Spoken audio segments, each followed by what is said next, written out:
Hello, everybody, and welcome. This is the Apostate Prophet. How is everybody doing?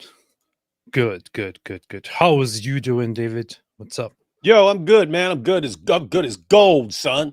Fantastic, fantastic, fantastic. Do you know what's going on in the world out there? Wow, lots of people are waiting here. Okay, that's interesting. Do you know what's going on out in the world right now as we speak? While you are having a good time goofing around, the world is burning out there. Not goofing around. I'm sending out the links to everyone for this show, your show on your channel. That's what I'm doing, which you That's call goofing off. that's basically goofing around.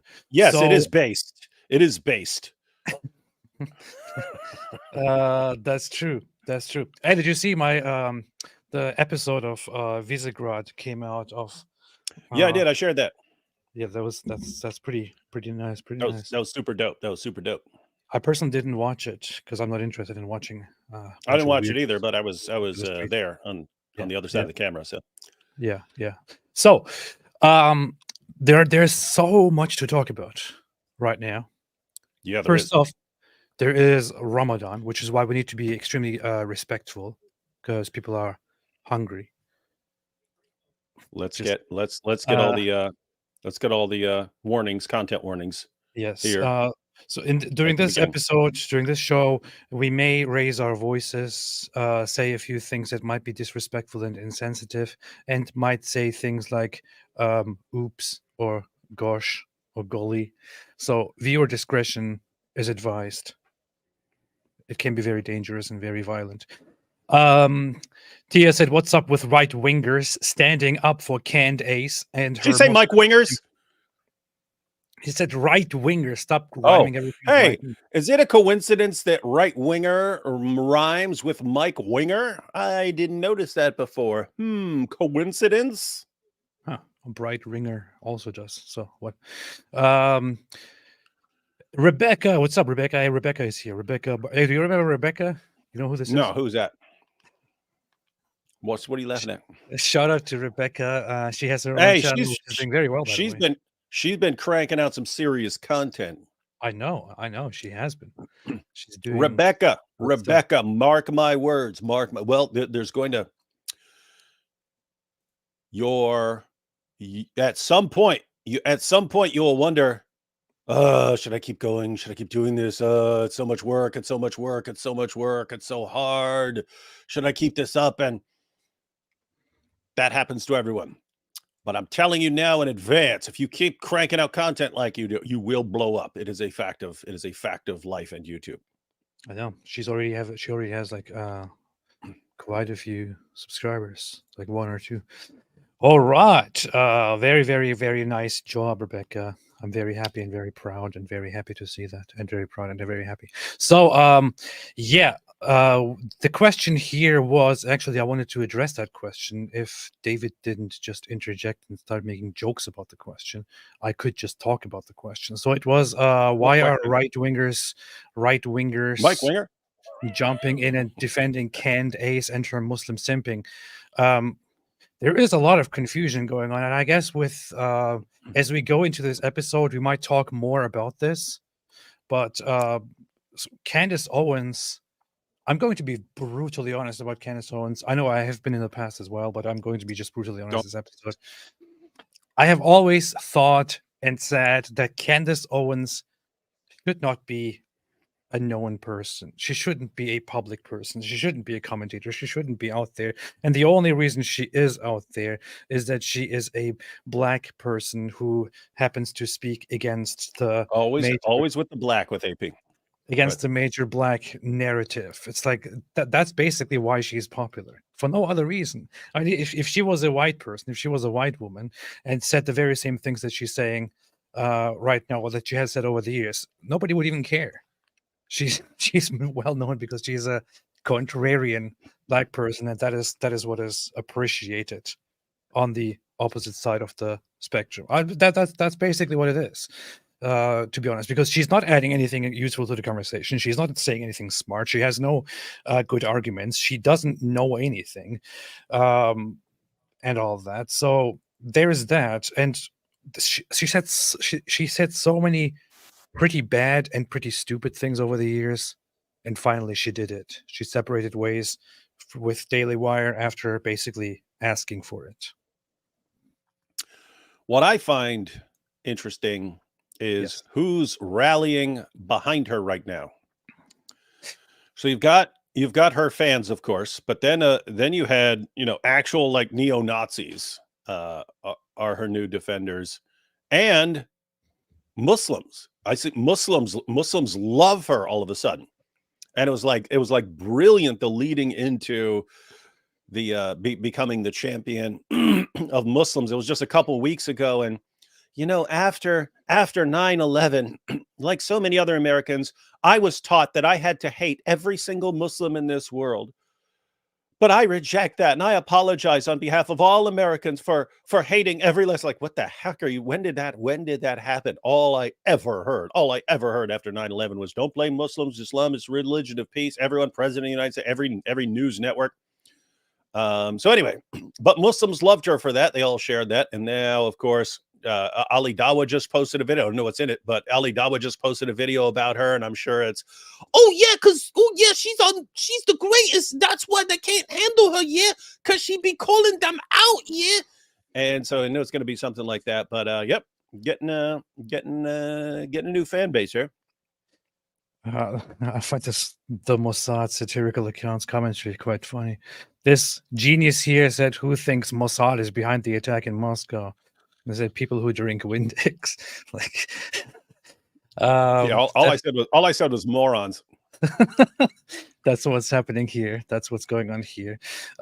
Jackson Hinkle has been banned from Instagram. That's funny. That's interesting stuff. That is some interesting stuff that is going on. There is quite some stuff that I want to address here. So, first off, new evidence has come out that Israel is responsible for the Big Bang. That is one piece of information that I want to share. Breaking news. Israel is behind everything, including the Big Bang. That aside, there's this weirdo walking together with this weirdo through Jerusalem, Muslim Quarter. That's a very, very interesting video to look at. Hey, is that just a link? Is that just a link to the YouTube video, or is that a Twitter version? This is a clip on Twitter, but it also has the link here. Yeah. And with that, we have Sneeko talking about things. We have some woman blocking me, some PhD on Islam, because I told her that fighting is not forbidden in Ramadan. And we have Candace. Wait, hang on. So she claimed that fighting isn't allowed in Ramadan? You mean fighting like the Battle of Badr, fighting like the conquest of Mecca, fighting like tons of Muslim battles over the century? It would be funny. It would be easier to see this tweet, so that I could show it. If only I wasn't banned. But if I know I wasn't blocked by her. But basically, yes, she was saying. So hold on. The Quran explicitly forbids, military aggressions during Ramadan. Chapter and verse. It's basically a conspiracy theory, and what she's referring to is probably Quran chapter 2, verse 217. Is that it? And what that does is it does not forbid fighting in Ramadan. It talks about fighting during the sacred months, which are aside from that. And then it says, however, oppression and corruption and so on are greater sins than fighting. So it permits the Muslims to fight. And also Islamic scholars generally consider that whole section basically abrogated.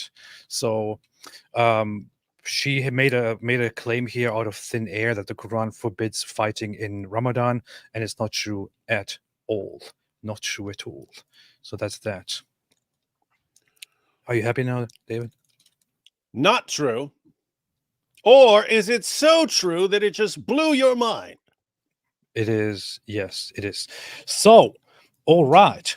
Sneeko said Jesus is the true Messiah. Muslims and Christians united in the spiritual warfare.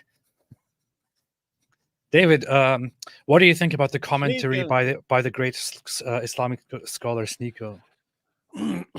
Jesus is the true Messiah. Just don't ask him what Messiah is, because Muslims have no clue. They just heard the name and attached it to Jesus, because Christians use the name and have no clue what it means.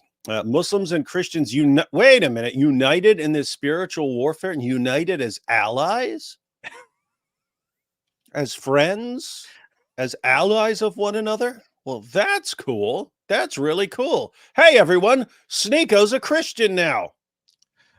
Guys, anyone out there who wants to make a little clip, Sneeko just became a Christian again. That will do well. And all you have to do is show what he said there, and then this Quran verse. Here, the Quran verse, Quran chapter 5, verse 51, Surah Ma'idah 51, it says, "O you who have believed, do not take the Jews and Christians as allies." Do not take the Jews and Christians as allies. They are, in fact, allies of one another. But yes, they don't have to listen. What if they do it? What if they do it? What if they do it well? Hey, hey, hang on. Isn't it funny that the Quran says Jews and Christians are allies of one another? And like even Muslims today, David, why are you friends with that Jew there? Like, wait a minute. Your own book says we're allies, man. Were you saying Allah's a liar? You're going to say Allah's a liar and that we're not?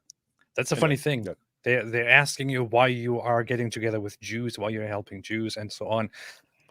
The Quran tells you directly. The Quran says that Christians do that. Who are you to speak? Who are you to ask? Are you really going to contradict your Quran? This is what the Quran says.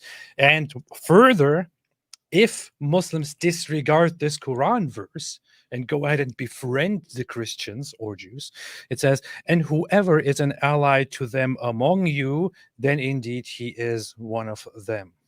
And Allah does not guide the wrongdoing people. Is a Jew or a Christian? So guys, just be clear. If you're a Muslim, and Allah says, do not be friends with Jews and Christians. Don't take them as allies. If you do, you're one of them. And Sneeko says, hey guys, I'm an ally with Christians. What is he? He's a Christian according to his God. According to his God in the Quran, he is a Christian now. Beautiful, beautiful stuff. And here's what Ibn Kathir says actually on this. One of the greatest commentators, Ibn Kathir, he comments on this, and he says, it's titled "The Prohibition of Taking the Jews, Christians, and Enemies of Islam as Friends." Allah forbids his believing servants from having Jews and Christians as friends because they are the enemies of Islam and its people. May Allah curse them.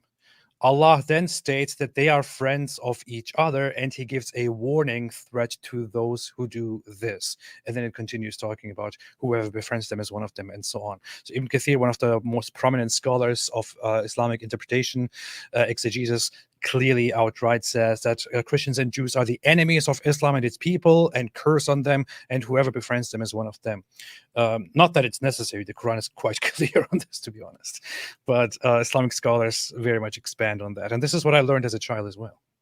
So Sneeko should also learn this. Maybe go back and be a child. And oh yeah, of course, according to the Hadith, Jesus would also come and break the cross and basically fight Christianity and all that. So yeah, Sneeko, you might want to go and maybe go to a school, go learn something about Islam before you talk about it. I don't know. And by the way, this that little bit there about abolishing the jizya tax, that has been interpreted by Muslim scholars as all Jews and Christians will be destroyed. Inshallah. If there's no more jizya. If there's no more jizya, and that's what you pay to be able to survive, and he abolishes that, do the math. Well, problem solved, at least, So, what do you know? What do you know? Here is Candace Owens' finest moment. Just let's have as an investigative journalist.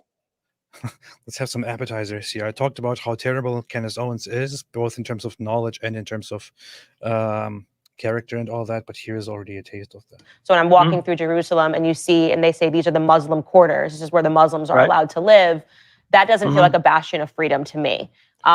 So I guess. Oh, I don't think it's where they're allowed to live in Jerusalem. I think it's that there's an Armenian quarter. It's not saying the Armenians can only live here.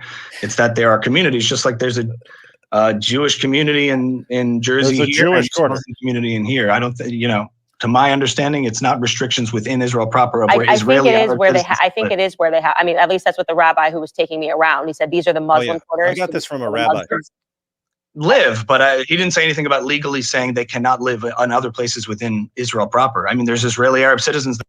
I wish Yeah. it was Hey. there was a person to know the situation better to respond to her on this, but it's fine that she also shifts the blame on a rabbi who basically told this to her allegedly. AP, you're not gonna believe this, AP. I mean, Yes. one day I was walking. I was over by Fordham University, and I was walking through this little place right beside Fordham University called Little Italy. Little Italy. They call it Little Italy. They're And, oppressing because Italians here? that's the only place Italians are allowed to live. They're allowed to live in Little Italy. They're not allowed outside. They get shot as soon as they try to go outside of Little Italy. And then I was down in Manhattan. I was catching a bus because they have some awesome, very cheap bus rides from Chinatown. These Chinese buses and so on. And anyway, I would go to Chinatown, and I would go there to catch the bus because they had the cheap bus ride. But it was really breaking my heart that Chinese people were only allowed to live right there in Chinatown. We've got this giant country, and yet Chinese people are only allowed to go right there in that one little spot called Chinatown. Same thing with pretty Koreatown. degrading. Koreans come here to America, and then they are restricted to living in Koreatown, both in New York and in California, and so on. It's so outrageous, And according to Candace Owens, look at this. Currently, there is a Christian quarter, an Armenian quarter, which is Armenian focused, also Christian, Jewish quarter, and Muslim quarter. So, according to her knowledge, according to her logic, poor Jews. The poor Jews are confined to this place here. They can't live anywhere else. They're oppressed. Yep. Poor Jews in their own country. Apartheid. Like, of course, Candace Owens doesn't know what she's talking about. This has nothing to do with restrictions. This is a system that was later arbitrarily drawn and named because over time, this happened during the Ottoman Empire. During the Ottoman Empire, it was normal for different communities, especially religious communities, to concentrate and to live in certain neighborhoods and to expand or to be, to just be there, because that's how the tradition was. And that's how the Ottoman Empire would distinguish between, this is a Muslim neighborhood. Here we do things the Islamic way. Over there, that's a Christian neighborhood. You can expect there things to go the Christian way, and so on. This has nothing to do with restrictions. Israel never had restrictions on these people. And Candace walks through Jerusalem, sees Muslim quarter, and thinks, wait a minute, why can Muslims not live anywhere else except here? And I have to point out, you've got four quarters, but population-wise, Muslims are a majority. Muslims are a majority in the old city. In other words, they're like there are 30-some thousand people living in the old city of Jerusalem. 20-some thousand of the 30-some thousand are Muslim. So that is a Muslim majority area. Yeah, lots of Muslims live in the Jewish quarter, by the way. So and lots of them also live in the Christian quarter.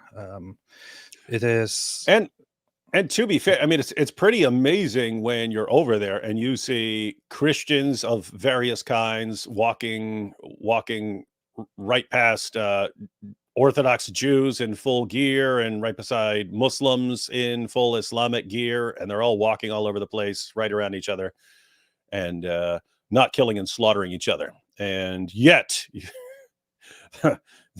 one of the only places that can actually happen in the Middle East, and it's the most evil spot in the world. You remember one thing, though? Because the Jews are not wiped out. What? We didn't witness any kind of discrimination against anyone, like interreligious interactions. There was only one case where we witnessed something. Of course, not necessary to bring it up. It might just have been one incident. The only incident that we witnessed there during like these religious interactions, an act of mistreating each other, was when we were walking one morning or whatever it was out of the old city of Jerusalem, and some Orthodox Jewish man was walking with a woman, and they were just peacefully, nicely walking. And then a few Muslims walked by and started mocking and basically harassing and joking about the guy repeatedly until they disappeared. That was the only incident of interreligious, discrimination, disrespect, harassment, or whatever that we witnessed. We didn't see anything else anywhere, which really just confirms once again that Israel is a brutal apartheid state where Muslims are oppressed. Yes. So did you see this whole thing here, David? I've seen it. I've seen it circulating, and then I saw people point out that this is an old clip. Yes. But if it's Mohammed Hijab, what I've seen people say that he's saying is basically the same thing that he was saying in that longer clip that we went through, where he's breaking down that there's no requirement for puberty according to the Quran, but if you go to the Hadith, you'll find claims that you're not allowed to harm anyone, and so they'll apply this to that, and you can't harm girls. And hijab, of course, which this is what we discussed when we went through his long video. I think it was like 13 or 15 minutes or something like that video we went through. But hijab knows he's doing this. You have claims that will apply Muhammad's don't harm principle, and they'll say, oh, that applies to these little child brides. But the way they apply it, it's either if you're big and she's so small that you'll squish her during sex, then you need to be careful. And the main thing they were concerned about is making the two holes one hole. So the girl is too tiny, and you go to take her virginity, and she's so tiny that you actually rip her vagina hole open, and it merges with her anus, and then she is permanently. And then explaining that again. Thank you for going into the details. And then they have what do you do if that happens? What do you do in those kinds of situations? So anyway, the point is that's what the Muslim scholars say they're talking about when they apply this harm principle to girls. Hijab knows that when he's saying it to someone, especially a Westerner, and says, "Oh, our rule is don't harm," they think, "Oh, okay, so yeah, you're not going to be banging little girls because that would harm them," and so on. That's not what they're talking about. They're talking about be careful when inserting yourself, because you might, if you don't want to tear her and ruin her for the rest of her life, because that'll mess things up for you. Yeah. That's basically what's going on here. So here's Tommy Robinson. This is actually, I think this is the first post that I saw containing this clip, and Mohammed Hijab also responded to this and basically challenged Tommy Robinson. And so he says, didn't take long until Mohammed Hijab tried justifying raping children to Suniko. Suniko didn't disagree either. These people are vile. And the funny thing is, Tommy Robinson is posting this now and saying didn't take long, but this video is actually from a while ago. Oh, by the way, he probably just saw it and thought it was new. Yes. By the way, I looked. Which it is because it became popular right now. This is when it became popular. It didn't take. Yes. I never saw this. I looked for the video. I wanted to look at the full video because I wanted to see. I wanted to see more of it, to see stuff that they're talking about, to look if there's more to go through here in this video. Unfortunately, Mohammed Hijab deleted this video, this whole thing, this whole interview with Suniko. And I'm not sure the holes why. in the narrative interview. Yes. I'm not entirely sure why, but he deleted this video. So I don't know what's going on there. I don't know what. Hey, you got 3,000 viewers, man. Hey, welcome, 3,000 viewers. What's up? So 3,000 viewers. That's very nice. That's very good. Always welcome. Let's get it up to 5. I don't want to. That would be nice. That would be nice. Let me see. I'm just trying to bring up the link here to see where he first published it, just to show to everyone. But basically, if you go on a link to his channel, to his video where he originally published that, it will say this video has been removed. This video has been deleted by the uploader. So he deleted the actual episode. This is from his podcast episode, from the Mohammed Hijab podcast, number 14. I believe, yes, number 14. And it is the only one that has been removed so far. And I'm wondering, Mohammed Hijab, why exactly did you remove that specific episode from your channel? Why are all other interviews up? Why did you remove that only? I'm really wondering. What is the Yeah, problem? and it's weird because normally if you're posting a short clip like this, so it's a minute and 12 seconds. Normally, if someone's posting a short clip of this, if it's something that is enraging other people, the response from Muslims is going to be, "Oh, but in context, it means something really nice and wonderful. So what are you complaining about? Why aren't you looking at it in context?" And then he goes ahead and deletes the entire context. That probably means there was a bunch of additional messed up stuff in there, and you don't want that getting attention. Possibly. Let's see. No, we don't think there's any problem with it at all. We think that it's just because we have a different idea of what it means to be a child, which can be tracked historically. But now, if the situation has changed, we'd say that the general principle in Islam is, you can do what you kind of want, so long as, I'm not going to say you can do what you want so long as you harm it. You can marry whomever you want to marry, so long as it doesn't cause them harm, physical and psychological. Yeah. So, for example, if I marry if you don't rip them open when you have sex. Yeah. If you marry with your tank top 100-year-old woman, and you get involved with her intimately, she might die. I mean, she might have some kind of health problem. So we would say that this is where the discussion goes. Yeah, if you marry a 100-year-old woman with your tank top, Sneeko, if you young guy and you're banging this 100-year-old woman, you're gonna break her hip. I'm not sure what is happening with Sneeko throughout this whole video, but he looks like he looks blank. Let's see. Yeah, Hijab looked like he was trying to get him to laugh. Like, oh, imagine what would happen to you in your tank top if you were banging a 100-year-old. And Sneeko's like, he gives a very, very slight little smile here in response to that. And you get involved with her intimately, she might die. I mean, she might have some kind of.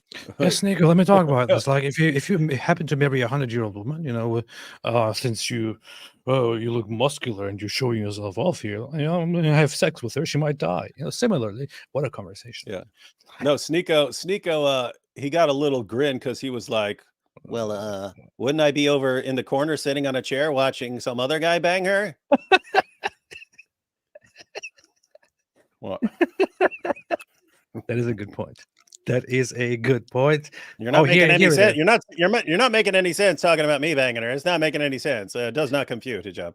Here it is, by the way. Look at this. So here's a clip. And in the description of this clip, there is a link to the original video. It says here, Sneeko Censorship, Red Pill Islam, Mohammed Hijab podcast number 14. If you click on it, it says video unavailable. This video has been removed by the uploader. Strange. So, just like the missing holes in the narrative interview. Yes. I wonder what happened. Maybe a goat ate this YouTube video. I do not know. Sneeko looks kind of weird though. It's like, I don't know. He's drugged up. Not sure what's happening. Problem. So we would say that, well, if you were to be intimate with a 14-year-old or 13-year-old who's got huge hips and huge breasts and huge body, I mean, quite frankly, we would say. I mean, pow. What if this 13-year-old has these big boobs? He's talking about a 13 or 14-year-old, and talking about how this 13 or 14-year-old might have a huge body, and it's not going to have the same effect medically. I mean, no one can make the argument. But in these countries where we live in now, one is legal and one is illegal. So, in other words, you can't marry a 100-year-old woman, but you can marry that girl that's you can't be. You're a pedophile if you go for the girl that's got the hips. And once again, pedophilia is very relative. Pedophilia is very relative. That's the quote. Pedophilia is relative. Hey, put a quote from Einstein on relativity and then a quote from Mohammed Hijab. Pedophilia is relative. There's your T-shirt, man. I'm giving you the dope T-shirts. Yeah. Somebody do that. Put Einstein about relativity and then put a Mohammed Hijab face with his quote. Pedophilia is relative. Here is this idiot. The quartering says the man is saying it's just as wrong to have sex with an 8-year-old as it is to have sex with someone who is 100-year-old. That's the quartering? Yeah, that's not what Mohammed Hijab is saying. He is saying that it's okay in both cases, or that it's okay to marry a little child. Now here is Mohammed Hijab's response to this initially. He says, clearly you have comprehension issues, and so do many of the low IQ people who are commenting on your video. Why don't you join a live with me on Tuesday 26th, where I will allow you to make your strongest argument against Islam? If yes, send me an email to send you a link. This is Mohammed Hijab's way of baiting somebody into an environment where he will then try to dominate them in front of his audience and all that. It's just the regular stuff that he does. He also doubled down. He went on another little pedophilia apologetics thing. Here, Daniel Kikachu is insulting Rabbi Shmuley as Rabbi Dildo. That's of course very interesting. Hey, stuff so here. just keep in mind, everyone, that since this is the example, see, these guys they don't do this stuff with us anymore because they know how we'll respond. They know Rabbi Shmuley won't go after Muhammad, but I mean, guys, all of you who are fans of Rabbi Shmuley, when you see this, you should start referring to their prophet as Prophet Pedo. Right? Say, hey, if you're gonna refer to Rabbi Shmuley as Rabbi Dildo, then great. Everyone gets to refer to Muhammad as Prophet Pedo. Yeah. Here he's making a different argument, which I don't want to dive into, but he's distracting from the topic, replying to Dave Atherton, who brought up the very same video, and says, I hear no argument. Pedophilia is relative even within European countries. What he's referring to is that the age of consent is slightly different across countries in Europe. What he is clearly misrepresenting, because he's dishonest or he doesn't understand, is that this is not referring to for example, a 50-year-old marrying an 18-year-old or a 16-year-old or a 14-year-old. This is age of consent, for example, in many countries is if it is, for example, 15 in a certain country, there has to be the gap cannot be greater than this, or a person above a certain age cannot have a sexual interaction with a person who is at the age of 15 or something like that. So this is not pedophilia. He's And misrepresenting. it's not the definition. It's not the definition. What he's this is not the definition of the clinical diagnosis of pedophilic disorder. They have clear guidelines. Muhammad meets the criteria. Muhammad meets the modern psychological criteria as someone who has pedophilic disorder. He meets all the requirements. Some 18-year-old who marries a 15-year-old in some country doesn't. That's not the definition. Yeah. Here he doubles down once more and basically demonstrates that he has a very, very stupid and very poor understanding of how people establish these rules. He says, right-winger to left-winger. A woman is defined by biology and not what society or individuals regard it to be. Also right-winger. An adult is an 21, 18, 16-year-old because that is what society regards it to be. Gosh, this is today. So I didn't even know all this was going on. I didn't even know he's going all in on and defending child marriage once again. But I'm glad. By the way, AP, come on. Seriously here. Serious. Get serious here. This is the guy who several years ago did a poll of Muslims. I'm saying if people wanted to get involved in conspiracy theories, just because they're all over the place right now after the Russia attack. Conspiracy. I can't click on a link without a conspiracy about who's really behind it. If you wanted to engage in a conspiracy theory, here's one for you. The same guy who did a poll, he literally asked Muslims for the data. Guys, when you doubt Islam, what is it that causes your doubts? He asked them. He asked the Ummah, what is it that makes you doubt Islam most of anything else? And by far, the top answer was moral problems with Muhammad. And suddenly, this guy becomes the world champion defender of Muhammad's marriage to Aisha. Yes. Like just imagine, guys. So I'm a Christian. Imagine I go up to Christians and I say, Christians, when you doubt Christianity, what is it that causes you to doubt? Suppose, I don't know what they'd say. Suppose they say, because there's so much evil in the world. And then I spend the next 5 years of my life showing how much evil there is in the world. Look at all this evil. Look at all this suffering. Oh my goodness, all the evil. Oh, this is so messed up. Right after doing the research to find out what bothers Christians most, I then spend the next 5 years talking about that constantly. This is the guy who does the research, finds out moral arguments against Islam are the biggest problem that cause Muslims to doubt. And then he then goes all in on on making sure everyone is aware of all these moral arguments against Islam. Guys, keep in mind, I do not believe that hijab is some sort of undercover agent destroying Islam from within. I have said before that if I wanted to destroy Islam from within, I would be doing exactly what Mohammed Hijab and Ali Dawah and Daniel Hakikachu are doing. I would like perfectly. So I don't actually believe it. I'm just saying if you guys if the Ummah right now is like in full conspiracy mode, oh, everyone's trying to do this and this is what everyone's doing and everyone's lying and trying to infiltrate this and that to pull the string. How would you not think that these guys are doing exactly that?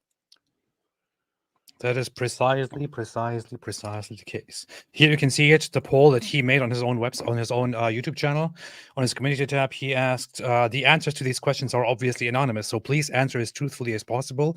If you are a Muslim, what causes you to doubt your religion the most from the following options? And as you can see, moral arguments against Islam is leading overwhelmingly with 49%, whereas the others, scientific arguments by atheists, arguments for the truth of another religion, or weakness of the Islamic civilization, can't keep up with how much morals actually bother Muslims. And yet here he is with that knowledge, coming here and arguing about why the age of consent is completely arbitrary in Europe and having sex with little children is actually okay. He is also completely misunderstanding or misrepresenting it. People are not just saying, oh, a girl is an adult at 21, or a girl is an adult at 18 or 16, because that's just what people decided. This is not what's happening. You might say that the average person doesn't have a proper understanding of it, but what is actually the case is that there is it is understood scientifically that the average girl goes through the stages of development which she fulfills around the age of 16, 17, 18, or 16. And then there is a period of grace given upon which it is then considered, okay, at this point, it is probably safe to consent to a long-term sexual relationship and so on. So it's not arbitrary at all. It is with the development of a woman, development of a girl, of an average girl, in mind, it is designed. But this guy is making it look like, oh, they just arbitrarily make up a number and go by it. This is your ignorance or your deception. It's not arbitrary. On the contrary, the Islamic way is arbitrary. In the Islamic way, there is no age. It's just like, oh, if you make sure that the girl will not be harmed and you will not tear her, if you will not make her area, 2 holes, 1 hole, yeah, then just make sure you don't do that. Then you can marry her and have sex with her. That's what Islam is. That's Islam. Terrible. Yeah, he's just acting like people just wake up one day and they say, here's what we're gonna, and it's the same thing that Hakikachu says. Oh, you guys just, it's like you wake up one day and, oh, now I'm 18, now I'm magically mature. No, guys, there's tons and tons and tons of research about about the increased dangers of a girl getting pregnant or having sex at a younger age, and those problems are significantly reduced once a girl is around 16, 17, 18, 19, 20. And then okay, it's much, much, much safer for a girl to be having sex or getting pregnant or something like that around that time. So let's just go ahead and make it a law that you have to be that old when it's much safer. And he's like, no, you're just saying it. You're just saying it. There's nothing there. No, that's what the medical data shows. Hijab. What is your? I don't even know what to say. I find it funny how this Nico looks like he has nothing to do with this. It's like he just picked. He found this guy drugged like a heroin addict, or so he found him in an alley, and he was like, "Hey, come here. Come here, let me tell you about marrying children. Like that's basically. He doesn't even seem like he's paying attention at all. No, but he asked the question, so let's see how this happens. Let's see. And I'm not trying to be. I've had this debate with Christians and Muslims before, and I think that that's a very valid argument for Islam. I'm wondering though, and I'm not trying to be offensive. Wait, how do you have this if it's been deleted? I found a longer version somewhere. Blue-haired feminists and these types of people. And when I talk about my interest in Islam, they bring up the fact that the Prophet Muhammad, he was married to a girl that was underage. What is the response to that? Because I don't know how to respond to that in debate. Yeah, I mean, we've done a part of something called the Sapiens Institute, which is let's see if he mentions that she was 9. We've done a 3-part series on this question because it's one of the most common questions in the West. Like, why is it that the Prophet Muhammad, married Aisha at the age of 9, or there was a intimacy at the age of 9 and so on. And so the first thing I'll say is, if you want a more detailed answer of what I'm about to mention now, you can obviously go and see these. I've done 3-part series. The second, what actually happened is Aisha was 6 years old when she got married to Mohammed, who was in his 50s, and then Mohammed took her to bed when she was 9 years old and had sex with her when he was in his 50s. So we're not talking about a case where a young man is marrying a young girl. We're talking about an old man who is already married taking Aisha, who is a little child, as another wife, and then having sex with her when she's 9 years old. That's Islam. That's the Islamic prophet. Yeah, and you have these passages about Muhammad saying, when a guy said that he married an adult woman, and Muhammad said, "Why don't you have a preference for the virgins and for fondling them?" And you think, what do you mean fondling virgins? What is this fondling virgins thing that you keep referring to as somehow that's like it's as good as like sex with an adult woman? Fondling virgins. It can't be referring to having sex with a virgin, because then she wouldn't be a virgin anymore. So there's something that you do with virgins before you actually consummate the marriage with them. And that's Muhammad thought that is really, really good, to the point where he's confused why you would just want to marry an adult woman. And so this all ties together with the Islamic thought that the girl has to be ready, in the sense that you're not going to completely tear her open when you have sex with her. How would you know? Because Hijab is pointing out, it's like a case-by-case basis. You can't just say, hey, see, here's this arbitrary age. You have to determine when a girl is ready. So how's a man determining when this virgin girl is ready and he's not going to tear her? Well, you'd be playing around with her a little bit in bed, right? You'd be messing around with her in bed. So you marry her at 6, and then you play around with her here and there until you actually consummate the marriage and say, now she's ready. Now I can get it. Now I can get it in there. And anyway, this Mohammed Hijab, all his fans are ready to defend this to the death as superior to saying, why don't we wait till an age when the vast majority of girls are able to marry and have children and so on without any significant danger. And this is what you deal with. Like, this is what we deal with when we have Islam. We have these guys trying to justify Muhammad's child marriage, and Muhammad obviously is the perfect moral example for all humankind, for all He was the perfect example. And you have to somehow explain why he did that thing that he did. So it was not just something of that time. It was the behavior of the perfect human to ever walk the face of the earth, as they say it. So let's justify that. That's what they do. It's pretty bad. Urinating upon one another. That's what they do. What they do. I would say is that, look, I mean, first and foremost, you could technically believe in Islam and not believe that the Prophet ﷺ or the Prophet Muhammad married Aisha at the age of 9. In other words, it's not an article of faith. One must believe that the Prophet Muhammad married, Aisha at the age of 9, or that there was some kind of consummation. I'm not saying this is a red herring that many people try and bring about. Oh, it's not a red herring. Create some kind of. Hey, pause that. It's not a red herring at all. That's bull. No. In fact, the main reason this used to come up is one of the main arguments in the early 2000s, and beforehand, this is when I really got involved in Islam.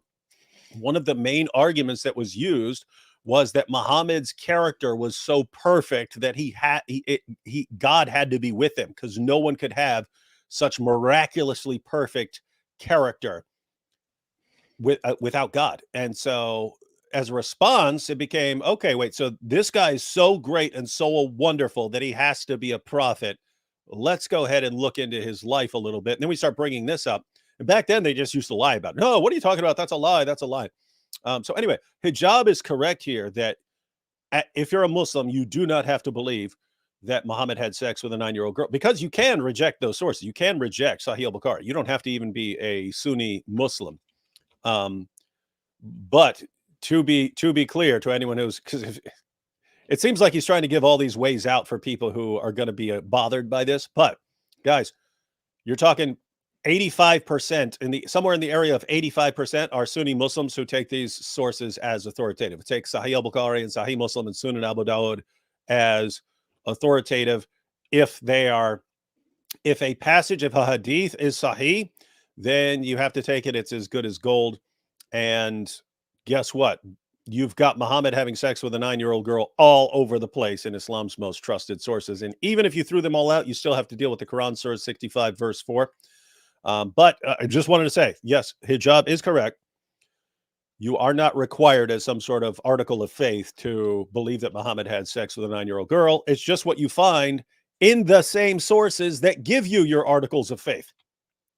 So in other words, if you ask a Muslim, what are the 5 pillars, or what's the shahada, or how many times a day do I pray, that comes from the exact same sources that say that Aisha was 9 when Muhammad had sex with her. So if you want to, the point is, if you want to throw those out, if you want to say, I don't trust those, I don't trust these sources, well, that's going to affect more than just Muhammad having sex with a 9-year-old girl.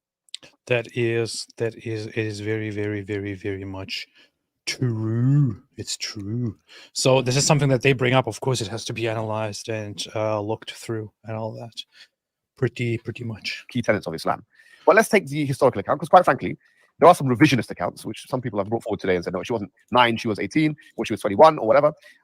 Looking at it myself, I don't agree with those accounts. I think that those accounts are not correct. I think it's correct that he married her at the age of 9. That's what happened. And that's something that she mentions herself, in fact, and it's narrated in Sahih al-Bukhari authentically. So the question is, why and how? The real answer is, bro, you're kind of alluding to it before, which is that we have social constructs. Social constructs, not the kind that the feminists and the ones on the far left are talking about, which is that they say sex is a social construct, or like, for example, Judith Butler said sex itself, biological sex, the penis in a sense, is a social construct. We're not talking about, we do have some social constructs. And ironically, I think the social constructs are those things which cannot be empirically justified. And I think one of those things is the idea of childhood. I'll be totally honest with you and tell you, how do we determine what is a child? I mean, historically, we've always understood. I'm going with prepubescent, still playing with dolls, still playing on a swing, and you know what's so funny?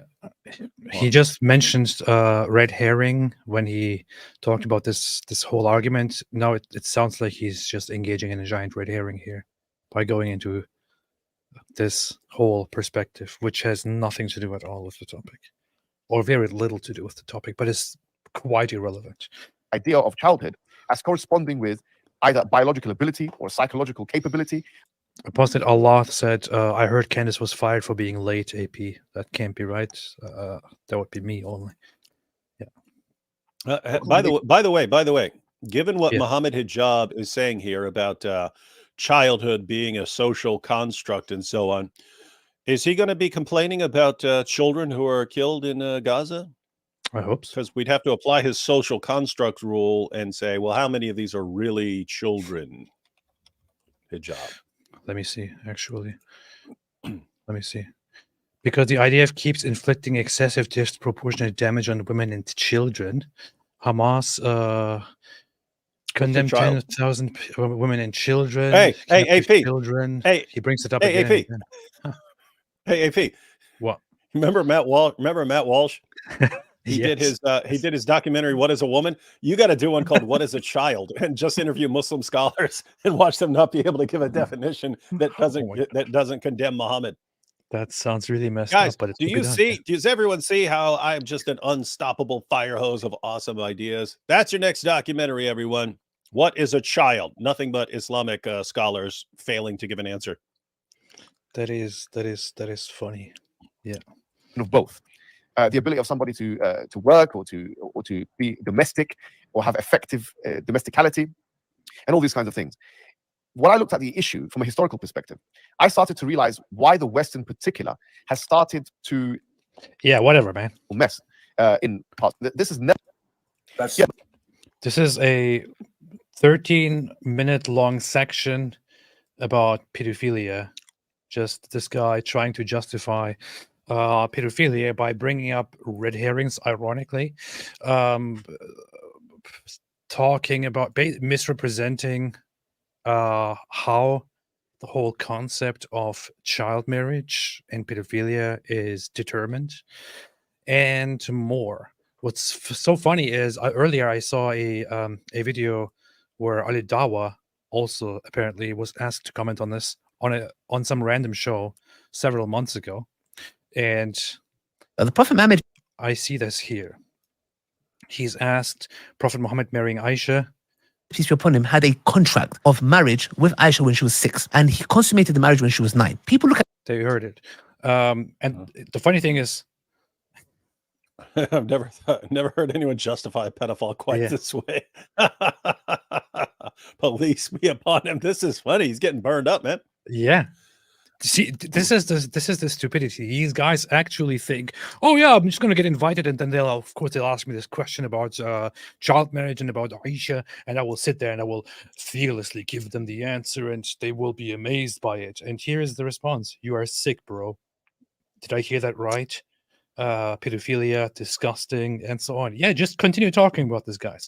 Continue talking about this, please. Continue talking about this. In fact, I'm very happy every time that we talk about Islam and the topic goes to child marriage. You're basically doing our job. Please continue. Please, well, when you get together right now on social media, when you have the attention of neo-Nazis, for example, actually, I don't think neo-Nazis would have a problem with pedophilia because they're pretty much as sick. But at least you have the attention of other people. Bring up child marriage there too, and say we should normalize this in the West. See how people react. Just continue doing this. Be proud. Be proud of the sickness, and Be see proud of it. how people react. You're sick. You are sick. Hey, and proud just Yeah. so everyone knows, this was the plan. This was, matter of fact, I remember when we were sitting down with this discussion. It was me, Nabil, a couple others, and so this was the year after Nabil became a Christian, and we were starting debates, and we found out that Muslim organizations, you would basically have to go to a Muslim organization, say, hey, we would like to arrange a debate with a Christian, and the Muslim organization will say, fine, we will get Shabir Ali, and here are the topics that Shabir is going to agree to cover. And of course, it would all be Christian topics like, did Jesus rise from the dead, and things like that. It never crossed anyone's mind that you were going to have a debate on the character of Muhammad or something like this. So back then, 2005, D Wood says, you know what? Instead of going to the Muslim organizations and saying, we want to debate, what do you guys, you pick your guy, and we'll discuss what he's willing to debate, and then we'll go with whatever he's willing to debate. Instead of that, we announce it on the internet. We say, hey, here's the topic we want to debate. Who's willing to defend Muhammad on this topic? And what you got was there were younger Muslims who thought they could defend this stuff. There were the older generation of Muslims, the older generations, the Ahmed Deedat, the Zakir Naik, the Shabir Ali, the Jamal Badawi, that whole generation, they understood.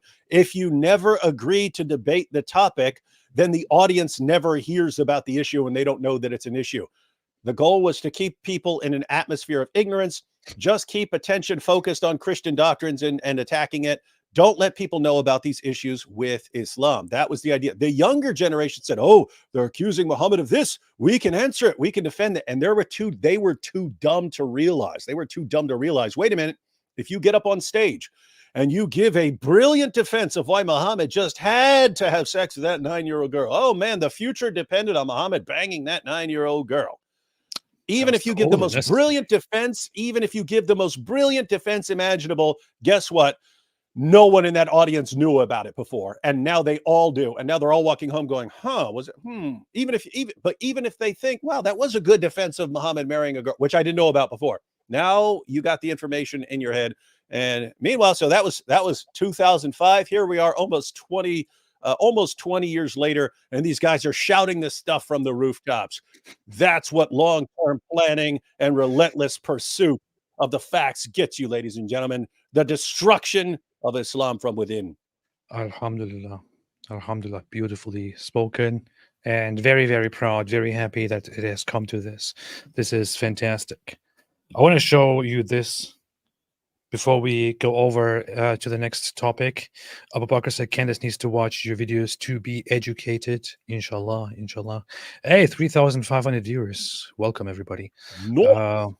Yeah, Is that a record? Is that a record for us? I think that's I a think record so. for us. Yeah, I think so. That record for this channel and probably also for us altogether.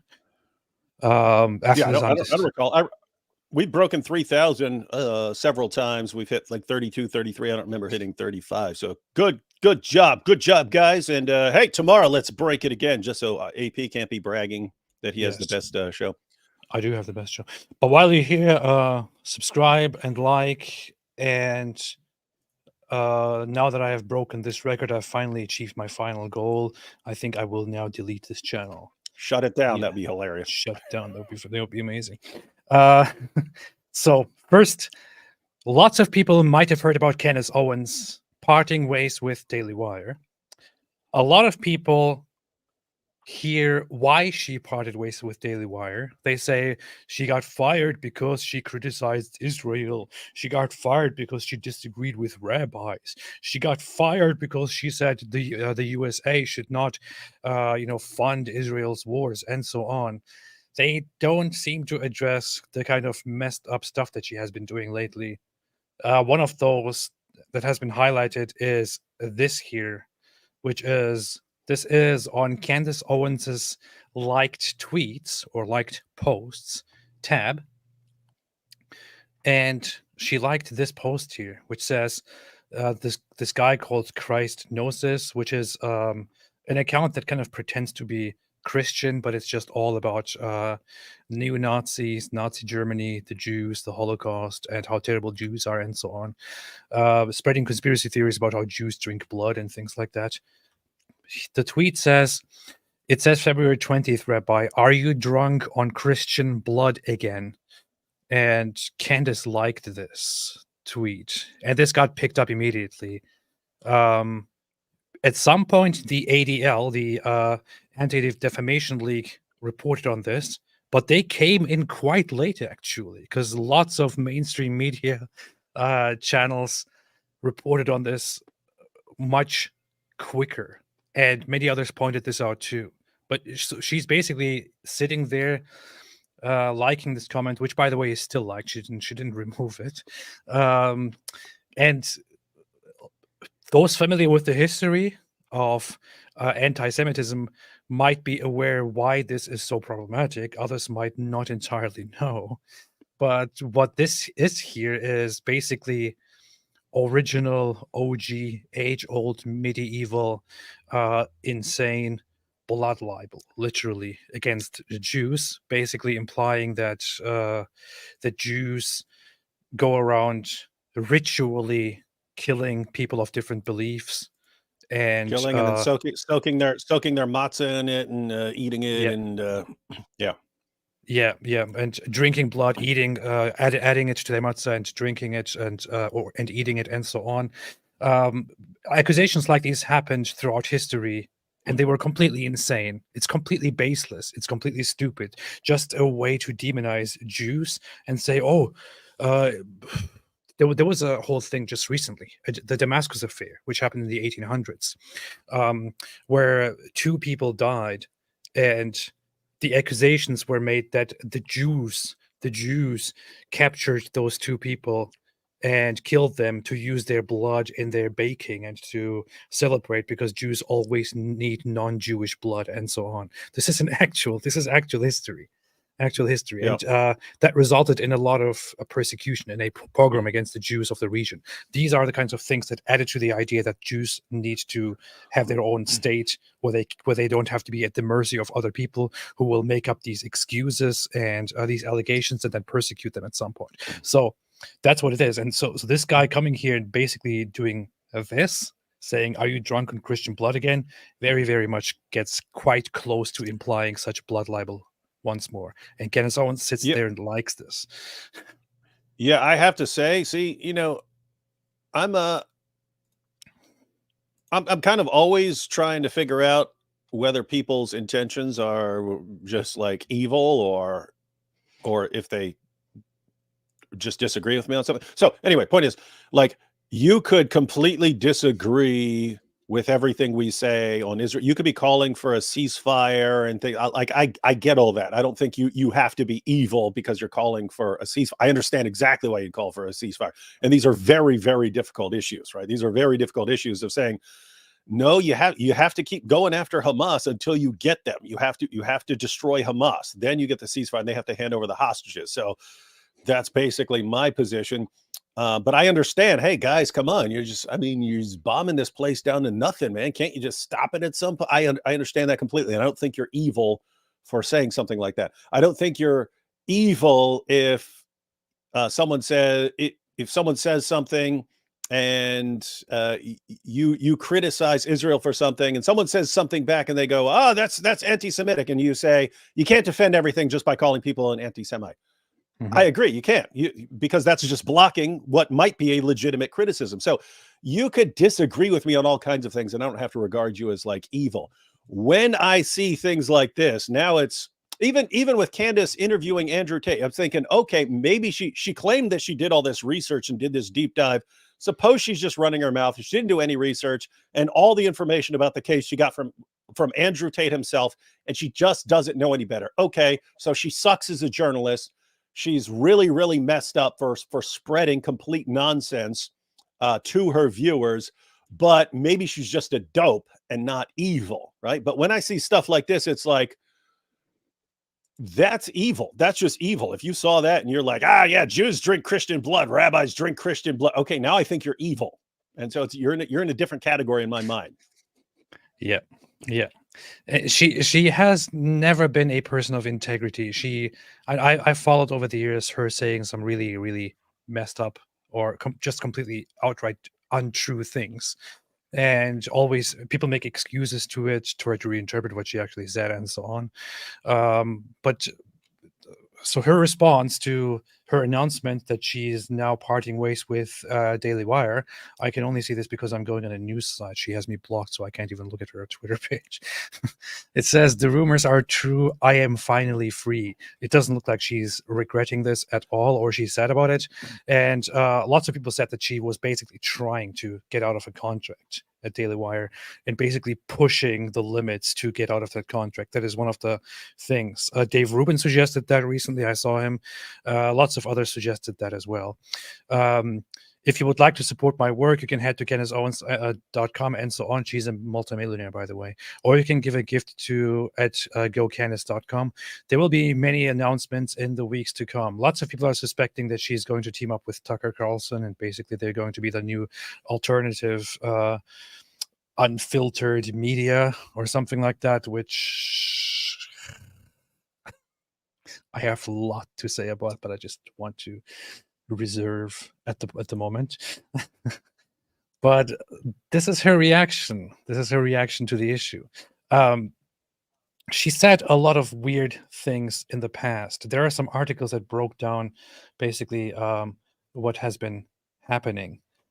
Here is a Mediaite article which says Candace Owens endorses wild anti-Semitic conspiracy theory about Jews being drunk on Christian blood. She actually made a response to these articles in her last video, her last episode on Daily Wire, but she didn't actually address what this very much says. She tried to deflect from it by saying, are these people crazy? How can they claim that I would say such a thing? Have you guys ever heard me say such a thing? She very much focuses on how they imply that she said something like this, but she didn't. That's not the accusation here.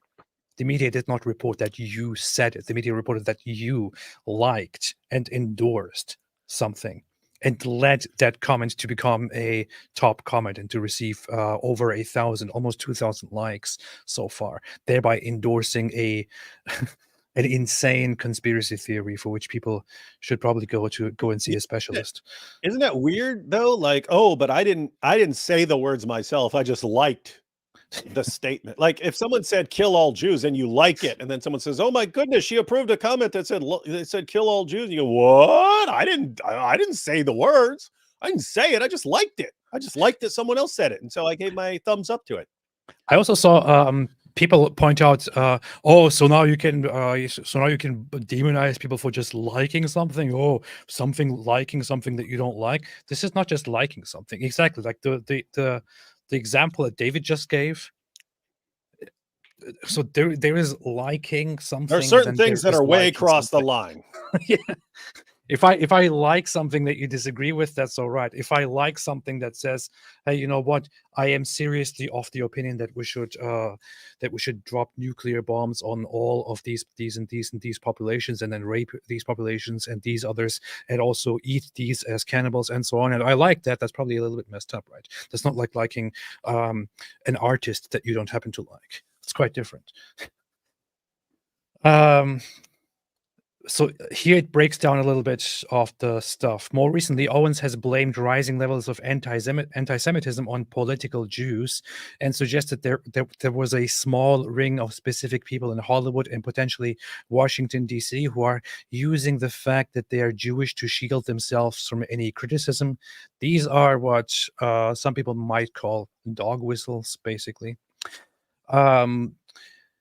It appears that Owens has taken her theorizing about Jewish people to a deeper level still. She had a whole back and forth with Rabbi Shmuley, where I would say both sides became a little bit dirty, including Rabbi Shmuley. Can't be defending him here. They fought, basically. And this is what led to that. Somebody made a comment on his page saying, I will catch you, Jew boy. I'm gonna knock you the F out. I'm gonna watch you cry like a bee, and so on. And he has been receiving things like these.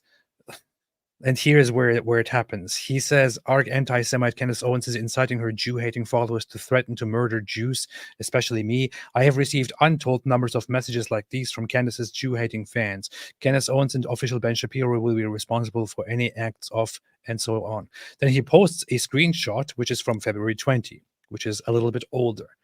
And then this idiot comes and says, it says February 20th, Rabbi, are you drunk on Christian blood again? With 1.6 thousand likes. After Candace Owens likes it, obviously the objection is also a very stupid one. It may be that Rabbi Shmuley has a lot of such messages in his inbox, and he happened to pick one that is slightly older. But this is the one that she liked, and that is pretty much an example of blood libel, which has historical precedence, a lot of it. And yeah, so this is the actual reason why she got extra in trouble, and why the media reported on it, and why the ADL jumped into it and was like, wait a minute, what is happening? How can this be accepted as normal? There are some videos that go around which go further into how she was blaming Jews and how she was talking about Jews. It sounds quite problematic. Let's see. Candace Owens accuses political Jews of fueling anti-Semitism, vile, dishonest, manipulative people. It always gets a little bit weird when, after getting some backlash about Jews, somebody starts blaming the Jews for the very backlash that you're getting for talking about Jews. And this is what these people do.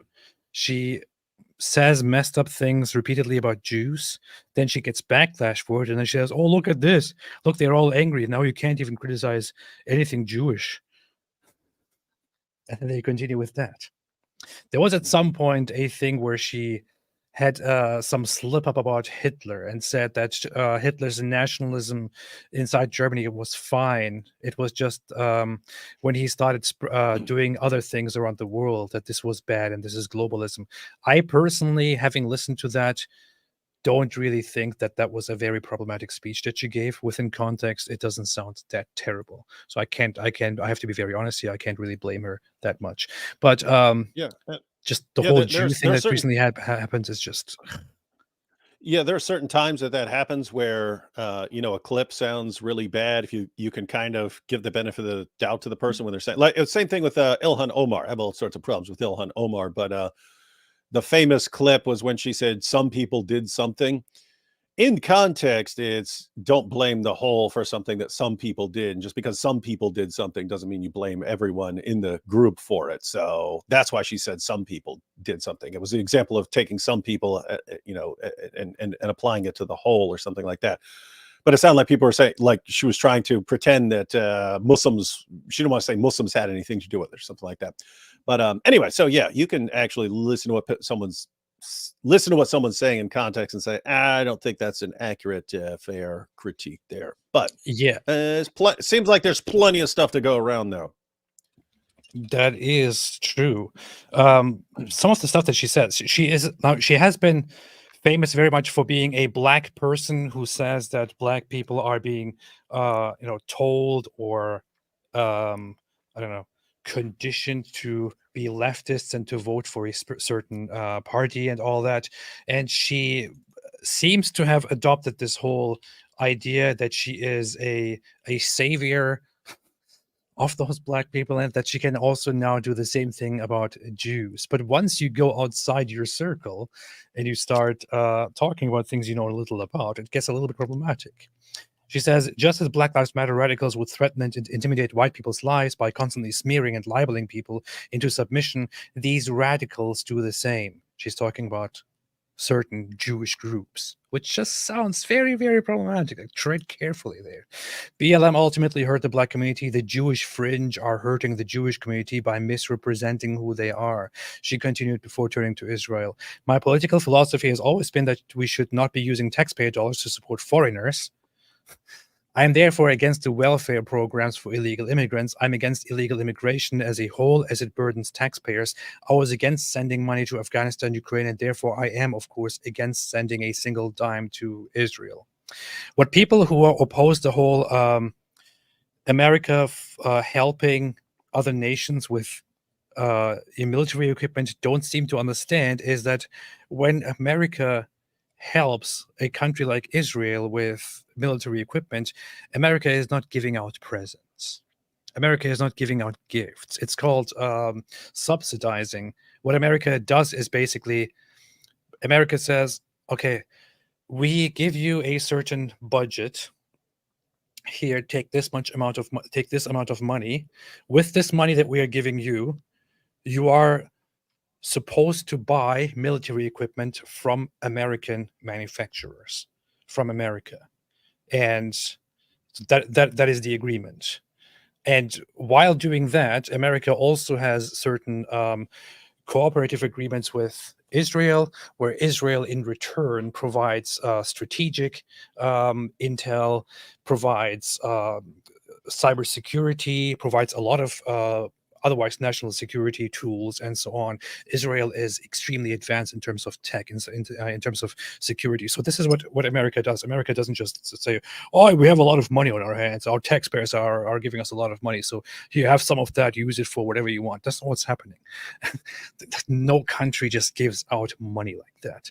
America is subsidizing and basically strategically moving funds, and thereby also making profit so that America itself benefits from this interaction while also helping Israel. If they weren't helping Israel with these funds, they would probably direct it to some other place.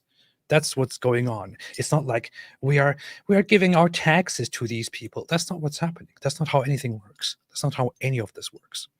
And Israel is a very, very crucial, a very important partner in the world, in geopolitics, in the Middle East. So there's that. And I for one, I mean, as a taxpayer, I would say we should reduce lots of funds that we give to a bunch of crap hole countries and give more to Israel, honestly. And I have to say, people don't understand the significance. This is part of my thinking on the entire situation every time Israel is involved. If AP, psychologically speaking, if Muslims were to ever gain victory over Israel and crush it and wipe it off the map and take control over that, what would the psychological impact of that be on Muslims around the world? Would they get massively more aggressive and say, aha, you see, this is the proof that Allah is behind us to finally conquer the entire world. And we're going to fight in all directions and subjugate everyone right now. And all 2 billion of us unite because now we're strong again and we get our caliphate back. Would it be that? Or would it be, okay, now we got Israel. That's all we wanted. And let's live in peace. Mm-hmm. I'm going with the first one, ladies and gentlemen. I'm going this with would the be second one.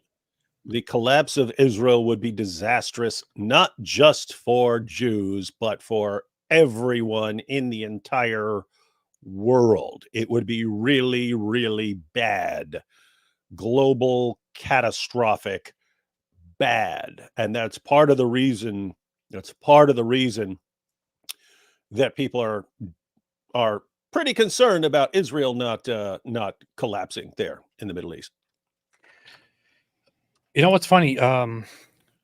When something happens in Israel, lots of people go on this boycott Israeli products rage. And you can indeed think of a lot of Israeli products because they're everywhere. They are everywhere. You use them. Even with products that are not Israeli, we have global products that are useful everywhere around the world, which have manufactories in Israel and so on. Israel is extremely scientifically advanced, among the top scientific contributors in the world. We are using so many Israeli products, right? There's so much to boycott if you want to boycott Israel. What is there to boycott if you want to boycott Palestine? Can you think of one single brand or product that is Palestinian? Terrorism. Can you think of famous products from the neighboring Arab countries? Can you think of something that we actually use that makes your life better, that makes nations safer, makes nations better, makes them more advanced? It helps the military, that helps national security, that helps families. I don't know. Think about food, technology, computers, anything. What about? Well, you're Nothing. thinking about actual products. What about Nothing. entertainment? What about entertainment? Maybe you've never seen Palestinian children's television. That's a good point. Mickey ain't got nothing on Farfour. Let's be clear about that. We have to be honest. That is true. That is true. That is true. Farfour is the best. Farfour is the best. Hey, this is funny. I just looked for Farfour, and one of the first things that comes up is our live stream about Farfour. That's cool. Oh, nice. Hey, yeah. it'd be funny if a video about Farfour plotting an attack against Mickey Mouse. That'd be a funny skit. What Farfour calls Mickey Mouse an imposter and attacks Mickey Mouse and tries to take Mickey Mouse out. They have a big fight. That would be awesome. That would be amazing, man. That would be amazing. So here's Gazan TV, just Hamas TV. Let's have a look at this. نحن رواد الغد سنعيد لهذه الأمة مجدها وسنحرر الأقصى إن شاء الله وسنحرر العراق إن شاء الله. Hey, I think they had a couple of different voices because that one doesn't sound like Ali Dawa anymore. Yeah, like the other voice sounded like Ali Dawa. I think they've had a couple different people do the voice for that. Yeah, they do have different. It sounds like things. it sounds like someone's grandma, someone's angry grandma, someone's 100-year-old grandma that. I don't know. بلاد المسلمين التي تجتاحها هذه الأبناء القتلة سننتصر يا بوش وسننتصر يا شرون بيت خلاص السلامة سننتصر يا. We will win, Olmert. أولمرت سننتصر يا Condoleezza. But we will win, Sharon. Oh, Sharon is dead. سننتصر يا أولمرت.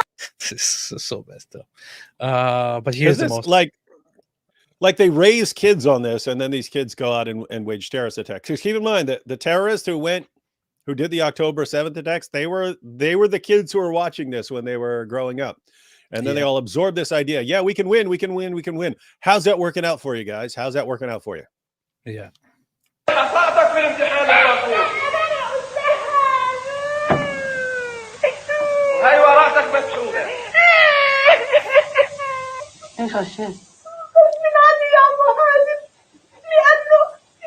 See, now he sounds like Ali Dawa. Yep.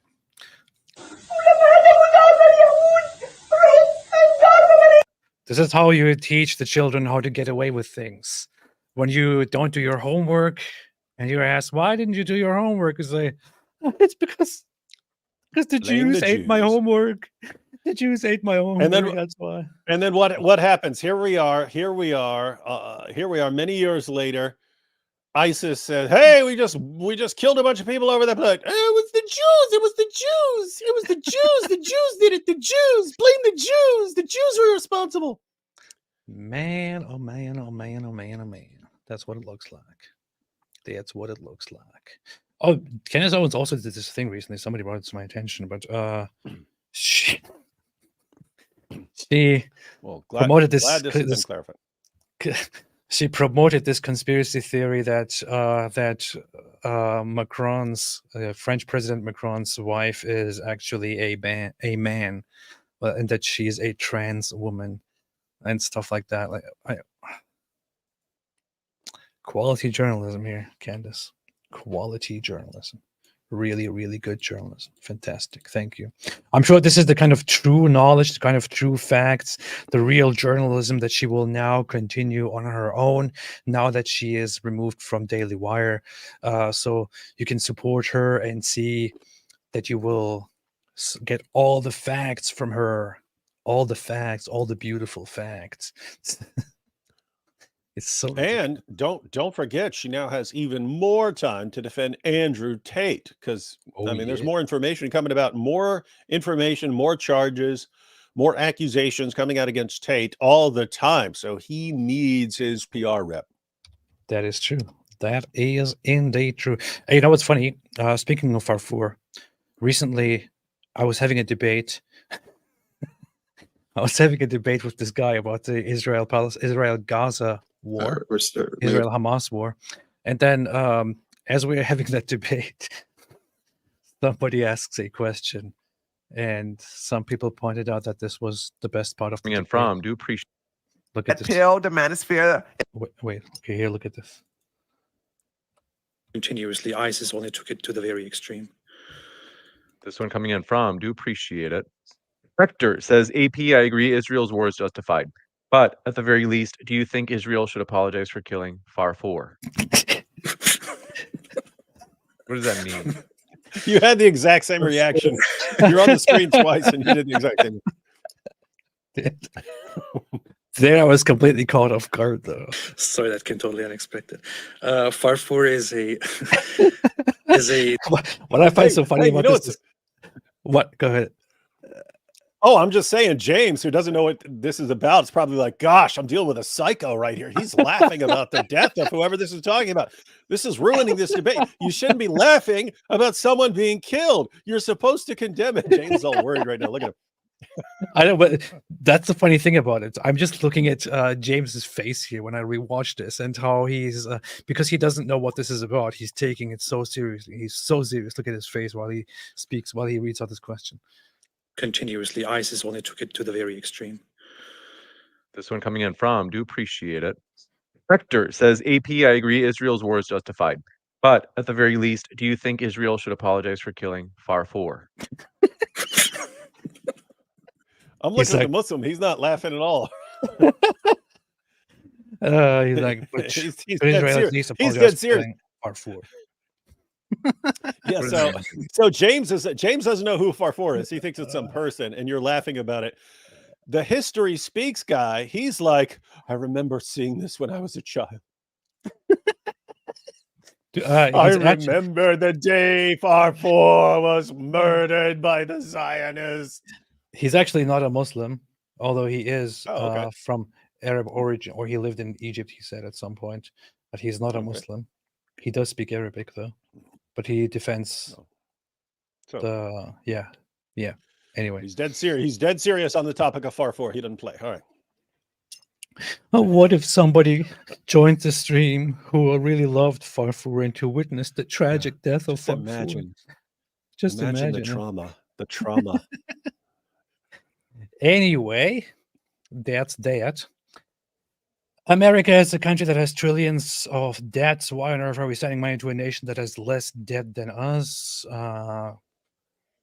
I'm not a great scholar in economics, but pretty sure it's supposed to be that way.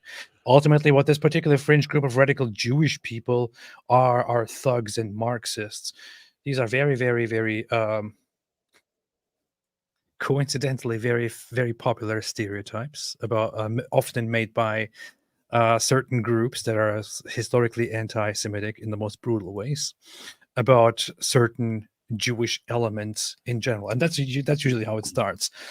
First, it's just about some Jewish elements. This was, by the way, also in reverse. This was the narrative in Russia before the revolution, and then after the revolution. Before the revolution, they were like, there are these Jewish elements within our nation who are trying to cause unrest and overthrow the system and bring about a wicked system like communism, when the Jews only made up like a very small minority of the Bolshevik revolutionaries.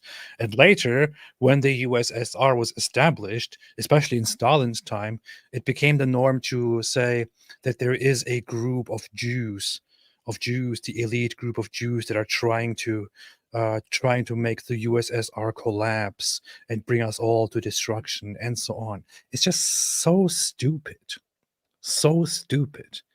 and it always goes into the same direction. It's so easy to go after Jews.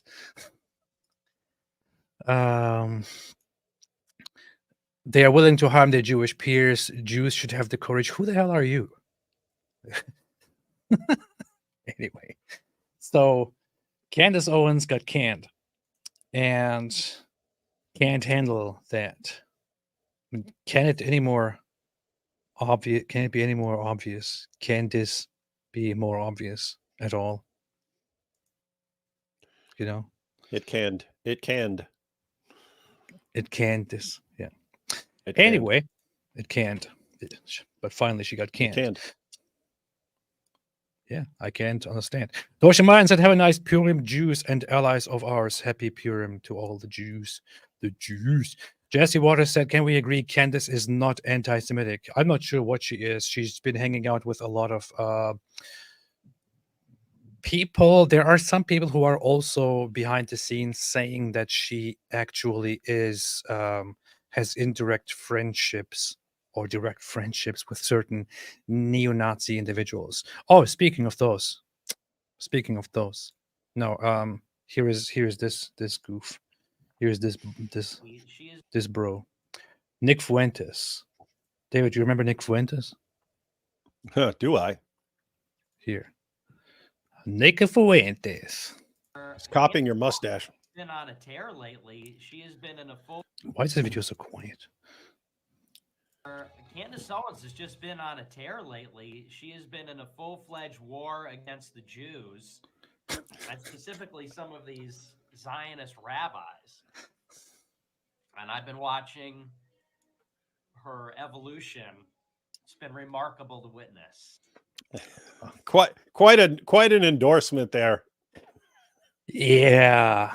You got Quite Nick an Fuentes. endorsement from the little boy Nick Fuentes, who goes into it. I recently saw this Tree of Logic, or her channel is just Tree411.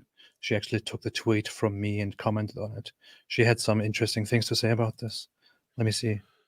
With Nick Fritos, okay? This is Nick Fritos right here. Myron Gaines and Nick Fritos. Candace. I'm not responsible for the names that she picks, but yeah. Yeah, just imagine if a Nick Fuentes fan was coming on your show and heard their hero being referred to as Nick Fritos without a serious content warning. Imagine how hurt and sad that neo-Nazi white supremacist fan might be. Yeah. Owens are best buddies. This is how her husband George Farmer got into the mix. So and her defending Andrew Tate right here. So this is if you want to see evil people, if you want to know who is evil, look at everybody who's associated with Andrew Tate and who is associated with Nick Fritos. All right. Sorry. This is shout out to the Apostate Prophet. I love this guy. Oh, thank you. He's so awesome. Thank you. And this is also shout out to Tree here. Her channel, she has several channels, but this year is just 3411. She does good stuff, and she's very funny. Very funny. Also, website treeoflogic.com. Sure to give him a follow. Make sure you go over to his YouTube channel. He's so great. Anyway, Candace Owens is now the new Thank you. hero of Actual Neo, NAZIS, who believes in installing real Nazis. fascism, reviving the NAZI Nazi. policies in America. If you didn't get the memo and still think Candace has good intentions, it might be time to wake up. People ain't gonna wake up. If Candace Owens was white, she would never be in the position she's in. She would never be this powerful, and she would never be this popular. So you heard it. You heard it here. She's black, and she says the same thing that I said. I'm not going to play this because I don't even want to hear his. I don't even want to hear his voice. That's how he talks. Okay, Nick Fritos is right here. It does sound like that. Yeah. Hey, say, look at Candace over there. Glad to see a revolution. Always been. These two call each other on the phone. It's been that way for years. Okay. Now, also, So what she's saying is that despite Candace Owens publicly denying knowing Nick Fuentes, the two actually know each other and have direct contact. And Candace's husband is also very much personally in touch with Nick Fuentes, the neo-Nazi, and others, and so on. Hey, if we wanted to go with conspiracy theory, I think Nick Fuentes is Dylan Mulvaney without the makeup and dress. We haven't seen them in the That's just my same theory. room yet, right?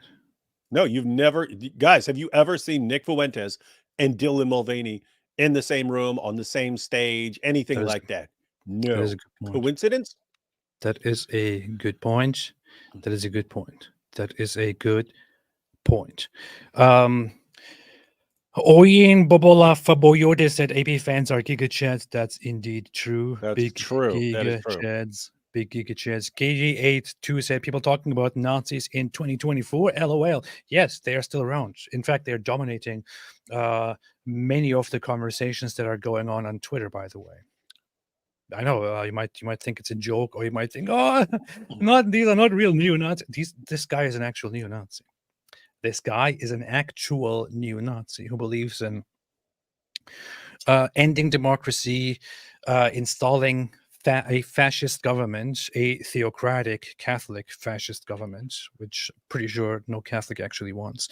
Theocratic white, yeah, segregating or separating the races, and cracking down on Jews. And basically, he also makes excuses for the Holocaust, although he denies that the number was 6 million, for example, and so on. This is an actual neo-Nazi. It's not just something I'm saying. This guy is an actual neo-Nazi. You must be blind if you cannot see that. Yeah. Garbled words said, depressing to see the Islamist and Candace lovers joining forces on X, spewing ugly anti-Semitic nonsense the last day, not mentioning who they are blaming for the Russia attack. Oh, we are going to talk about that as well, but we are doing that tomorrow on the David's channel. Tomorrow on David's channel, we are going to talk about the attack that happened in Moscow, perpetrated by ISIS, for which ISIS took responsibility. And so far, I think the death toll is over 130 or so. Yeah, I've seen 133 and 143 recently. And you know what's sick? The same people who have been denying what Hamas, the things that Hamas did on October 7, are now going around saying that that Israel is behind this attack. Yep. Now, I've heard everyone. I've heard. We'll be discussing this tomorrow, but I've heard it's Putin. Putin has staged it to rally support against Ukraine and to blame Ukraine. I've heard that it's Ukraine getting sick of it and try to launch a terrorist attack. I've heard that it's Mossad and Israel. Heard that it's the CIA. Meanwhile, you've got ISIS going, guys, we did it here. We're trying to show everyone that we can still fight the biggest, most powerful countries in the world, to gather more recruits, to think that we're still a threat. Can we get some attention here? And the online keyboard. The keyboard jihadis are ruining things for the actual jihadis. Doesn't that suck? Yeah, those jihadis, they go out, they carry out an attack, they plan it for such a long time, they spend so much money on it, so much effort on it, and they're like, yes, we did it, we killed a bunch of civilians, let's announce it and proudly celebrate it. And then people are like, nope, this was actually an inside job, nope, this was actually Israel. And those poor ISIS guys who put all their effort into this, how do you think those people feel now? Yeah, just imagine one of those jihadis comes into the chat here, starts watching this program, and he starts hearing all these conspiracy theories about how it was other people, and he doesn't even get any credit. Imagine how that would make him feel. Guys, who do we know who likes to attack big concerts? Hamas. That's what Hamas does. Hamas did it on October 7, and Hamas and ISIS did it on here. They did it in France. They did it in France. They did it with Ariana Grande. Do you know why they target those areas? Because one, there are lots of people there, but two, since music is haram, you wouldn't have anyone who is authentically, sincerely Muslim in those environments, and so you're not going to have any serious Muslims as collateral damage. That's why they choose concerts. So you know that music is harem. But yeah, this is what Hamas did on October 7th. They went into a music festival and directly targeted and killed nearly 400 people, 360 something people.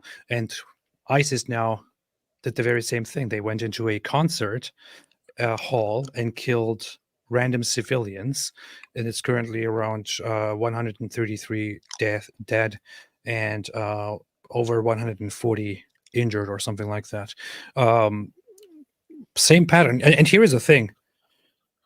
Some people are applauding October 7 and supporting Hamas and condemning what ISIS did in Moscow. But why? If you support what Hamas did on October 7, if you support what the resistance, if it is sometimes okay to go and target and kill, a bunch of civilians, then why is it so bad when another organization does it for a different purpose? If your morality is so arbitrary and so loose that you can say, massacring a bunch of civilians is not always bad. Sometimes it's okay. Sometimes it's justifiable because of these underlying reasons. Then somebody else can come and make this very same argument for such a massacre that was done for something else. And you would have to sit down and explain why your cause is better than the other side's cause, why your cause makes it okay and the other side's cause doesn't make it okay. And good luck with that. Good luck with that. That's the problem with your imposed normative morality there, with which you think it's cool when your Palestinian resistance goes and kills hundreds of people, but you think it's bad when ISIS does it. You either accept that both are justifiable, or you accept that both are absolutely not justifiable. There shouldn't be a middle ground, otherwise you're a hypocrite. And David, I know you agree with me on that. And that's that. Pronode said happy Purim indeed to everyone. And Pronode also gifted 10 memberships so that more and more people follow this cult that we are building. You got to name your cult, man. What the heck is wrong with you? It's gonna say that's gonna sound way cooler if you have a name for the cult that you're starting. I'm still thinking of something. I don't know. I came up with a few ideas. One of those is the People's Temple. But I'm not sure. I'm looking into it. I'll see what works. And I'm thinking of eventually moving my cult into South America and establishing a little community there.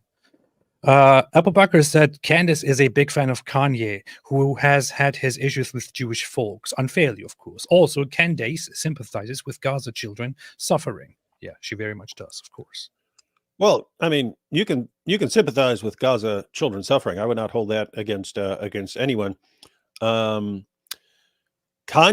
No, this is actually an interesting issue because I still give Kanye the benefit of the doubt because I know he's has legitimate mental health issues. It's like if some insane person hits you, that's not the same as some totally normal sane person hitting you. It's like, okay, you're in kind of a different category. I don't know if you're in your, I don't know to what extent you're in your right mind when you're doing this, and therefore I don't know how accountable to hold you.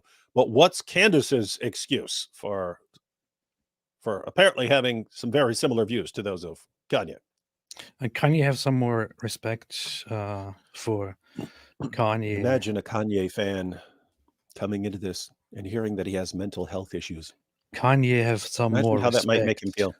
Can this be more obvious?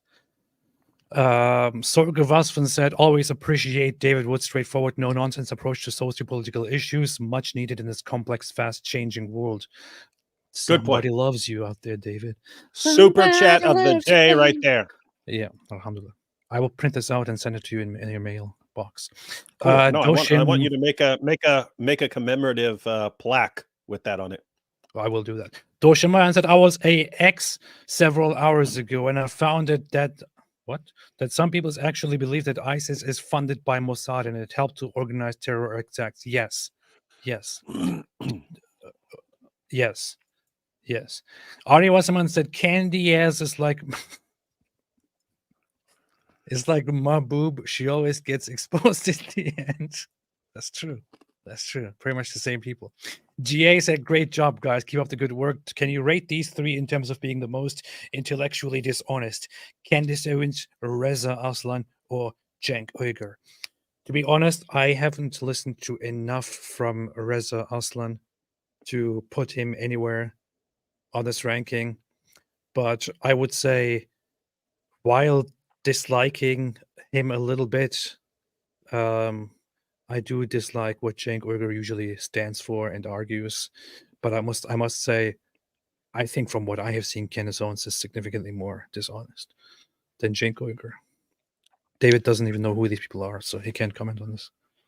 Yeah, I do. I think Reza's the worst, Candace is second, and Cenk is the third. I just think Cenk is way dumber than people realize, and so it's not the same as like Kanye, where it's like mental health problems. It's just intellectual ability problems with Cenk, and so yeah. But what if a Cenk Uygur fan joins this live stream and hears you talk about Cenk Uygur this way? Yeah. Have you ever thought about their feelings? By the way, yeah. With that said, I know very little about these people. I did read Reza Aslan's book on Jesus, which was some of the worst conspiracy nonsense I've ever seen in my life. That is funny. Dor Daniel said, hey, AP and David Wood, much love from Israel. Come again for On the House shawarma. I want to go back just for the shawarma. Man. I just want to keep eating them. Dude, I want to. Hey, if we end up back, well, no, I'm going to be back there in December, but I'm not going to. I don't care where I'm. I don't. Again. Yeah, that is true. I don't care where I am. I will drive to what is it? What Bat Yam? Just to go to that hole in the wall sandwich shop to get an awesome shawarma sandwich again, because that place. I love that place. That place was very, very good. Very good shawarma. I loved it as well. I loved it very, very much. And we hope through our contributions, just by us eating shawarma there, that man can turn his little shop into a big, well-known shawarma ring around the world and make it big. Skyfall said Candace is like an Oreo cookie. Yes. Velvet Jazz said rise and decline of the canned A's. She was too obnoxious for Daily Wire. Shapiro and Clavan are the best there. IMO always great. It's Clavin. It's Clavin. Clavan. It's Clavan. Hey, you know what's interesting? I don't remember who I was talking to about this, but it was a year or two ago, and I was talking to them about certain people in the counter jihad movement who end up not liking each other and splitting over time and stuff. And people were like, how do they split up? I was like, you get certain personality types when everyone's attacking.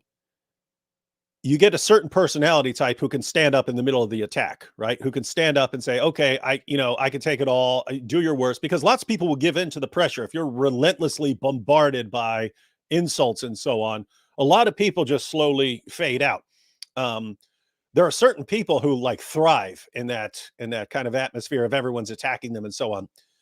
And so, but here's the thing, those kinds of people usually aren't good at working with other people because they have very aggressive personalities. When they have a disagreement, they charge right into it, and they're ready to go to war over anything. And so I was saying, again, this is a year or two ago or something like that, but it was hey, I'm kind of impressed that the Daily Wire has been able to hold these people together for this long, because they all have that personality type of we all kind of like being attacked and like charging back at it, but those kinds of people don't work well together. And I had a theory that maybe like behind the scenes they keep these guys like separated so that they don't like start going after each other. Like if these are in their contracts or something like that, like, hey, don't be going after each other. Just try to kind of do your own thing, but you're kind of under this umbrella. And anyway, it's actually true. They do not work well together. So it's breaking down. La la la la la. Upper Buckle, love you guys. Love Shapiro, love Candace. How dare you? I'm gonna ban you here. The real enemies are militant atheism and jihadism. Let's remember 2 punch left. Candace should read Robert Spencer. I don't know if not just militant atheism. Just say it. Atheism. Atheism. Atheists and jihadis. Atheists. Hunting Shark said, want to wish Happy Purim to all here. Same thing now as back then. They tried to exterminate us. We survived. Let's eat and drink. Yes, yes, yes. Chag Purim Sameach. Yes, I agree entirely with that. I think that means yes. Call of Ghidorah says, 2 questions. Have you seen the new debate on Piers Morgan between Rabbi Shmuley and Cenk Uygur? As a Norse pagan, would I be able to pay the jizya? No, direct execution. But no, I haven't seen that debate. I still have to check it out. I kind of got annoyed last time by both of these people debating. It was very, very unfruitful, very fruitless. And I like to have more fruit. That seems like one. I haven't watched it either, but that seems like one where you can watch certain debates, mainly like for entertainment purposes, if people just start shouting over each other and so on, but you're not really getting anything meaningful out of it. So I would guess it might be entertaining to watch. I'd be surprised if something with Cenk in it is going to have really powerful, meaningful, mind-changing. Why do you have to insult him like that? Why do you have to insult him like that? He's a. Why do you have to insult our future president? It was so funny when he announced how he stopped his campaign for presidency. People were like, "Oh no, I was gonna vote for you. No, what are we gonna do now?" People make fun of him. It's very, very bad. Happy Purim, AP and Devi use the schmeckles for AP's bar mitzvah candy to throw. AP, how is the atheist quarter treating you? Truly sad you can't leave. I know, man. This is ridiculous. I'm stuck in this atheist quarter. Can't get out of here. By the way, did you know that atheists are not allowed to live in Jerusalem because there is no atheist quarter? Disgusting. Yeah, that's apartheid. Hey, we were at Michael Rappaport's bar mitzvah. Yes. And I'm sitting there, there standing on a wall recording and stuff. And then someone walks up to me and starts handing me candy. I'm like, I don't want this candy. I'm like, no, you gotta use it. I'm like, I don't want a bunch of candy. They're like, no, you're supposed to throw it. I'm like, I'm looking around like, what am I supposed to throw this at? And they're like, no, you're supposed to throw it at Michael. I was like, what? I'm supposed to run over there and start flinging candy at this dude, man. Thought they were trying to set me up for a prank or something, but then I saw that. Then they started throwing candy. I found his video where he announced that he just got his bar mitzvah. Very, very funny. What's his name again? Michael Rappaport. That was quite funny. Where he announced that he had it. What was that? Michael Rappaport bar mitzvah. Is that I don't know if I'll find that now, but he was basically saying that he got kicked out when he was a child, but that's okay. Oh yeah, that I was love- funny because he just said it's like, yeah, I went to Jewish school when I was a kid, and then they kicked me out. Yeah. But now I'm back in. Well, Shabbat Shalom. Shabbat Shalom. It is a big day for me. I am getting the disruptive warrior, me, Michael Rapport. I am getting bar mitzvah today. I was never bar mitzvah. 1982, I went to Hebrew school and I went for one class and they kicked me out. They asked me to never come back. And it was fine because I always wanted to practice basketball. He just says it. It's cool that I'm finally having my bar mitzvah now because I couldn't when I was a kid because they kicked me out and told me never to come back, and they said I'm not a Jew anymore. And I feel like I'm ready. It's so funny how he just casually says that. Now I'm 50 and I'm ready. Velvet Jazz said Winger is Wood's nerdy doppelganger, both top ace for the Lord. What? No, David? he's no Winger. He's like some alternate dimension evil, like come in and try to replace everyone else or something like that. It's one of those weird movies. Anyway, he strikes me as a big villain. He does. Yeah. Michael Rappaport's funny because the first thing I ever saw him in that I remembered him in was Higher Learning, where he played a skinhead neo-Nazi. And it's just funny that knowing that he's actually Jewish. It's like, wait, knowing that he's Jewish and they kicked him out when he was a kid, and then he ends up playing a neo-Nazi and so on. Anyway, for years, this is way before anyone else's time. But so in the movie, he had some mental health issues, and he got picked up by the neo-Nazis and became angrier and angrier, and then starts killing people. But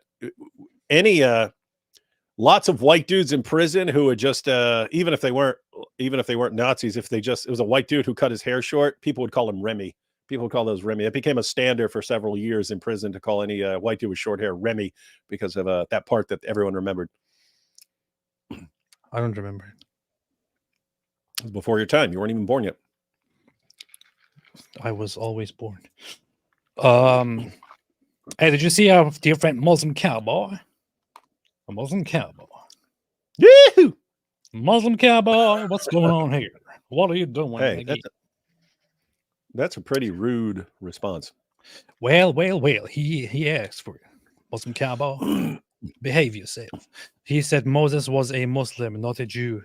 David, was Moses a Muslim? No. Then why is he saying this? Am I supposed to believe you? Because once you become a Dawa clown, you become a compulsive liar. It's required in the job description. The Big Bang was Muslim. Yeah. But yeah, he said Moses was Muslim, not a Jew, and I said Muhammad was a child molester, not a prophet, and both are kind of. You could argue that since he's making a false statement, that mine is also a false statement. Don't take it so seriously. You never know. Yes, if you want to see more such very respectful analysis by myself about Islam, where I dig deeply into Islamic teachings like this, and this is basically an alternative to taking a class in Islamic studies. You can follow me on X or Twitter, where you can find me under the handle Apostate Prophet. There, I will basically replace your possible Harvard Islamic Studies lecture with stuff like this. Yeah. Hey, you know what's funny? When I see that, like when I saw Moses was a Muslim, not a Jew, I was gonna say Allah was something, not a Muslim, but there is a Quran verse. I think it's 3:18. I don't know if that's right, but it says Allah bears witness that there is no God but Allah. But that's like how you become a Muslim, reciting that, right? So, so that would make Allah a Muslim by reciting that. Anyway, weird stuff. That is true. So I can't actually say that Allah is not a Muslim because he bears witness that there's no God but Allah. That is an argument. Not a good one, but it is definitely an argument. Yeah. All right. Messianic Apostle said, being a Daesh supporter, and Daesh is ISIS, must really suck today because Daesh is being hand-waved as a Mossad CIA operation. Daeshis must be so frustrated, LOL. That's true. This is actually a valid point. If the Western Muslims, because they hate all things Israeli, want to blame every ISIS attack on Jews and say that ISIS is basically the puppets of their Israeli puppeteers, this could actually help destroy ISIS, ironically. So there's a part of me that's actually rooting for them. Yeah, root for the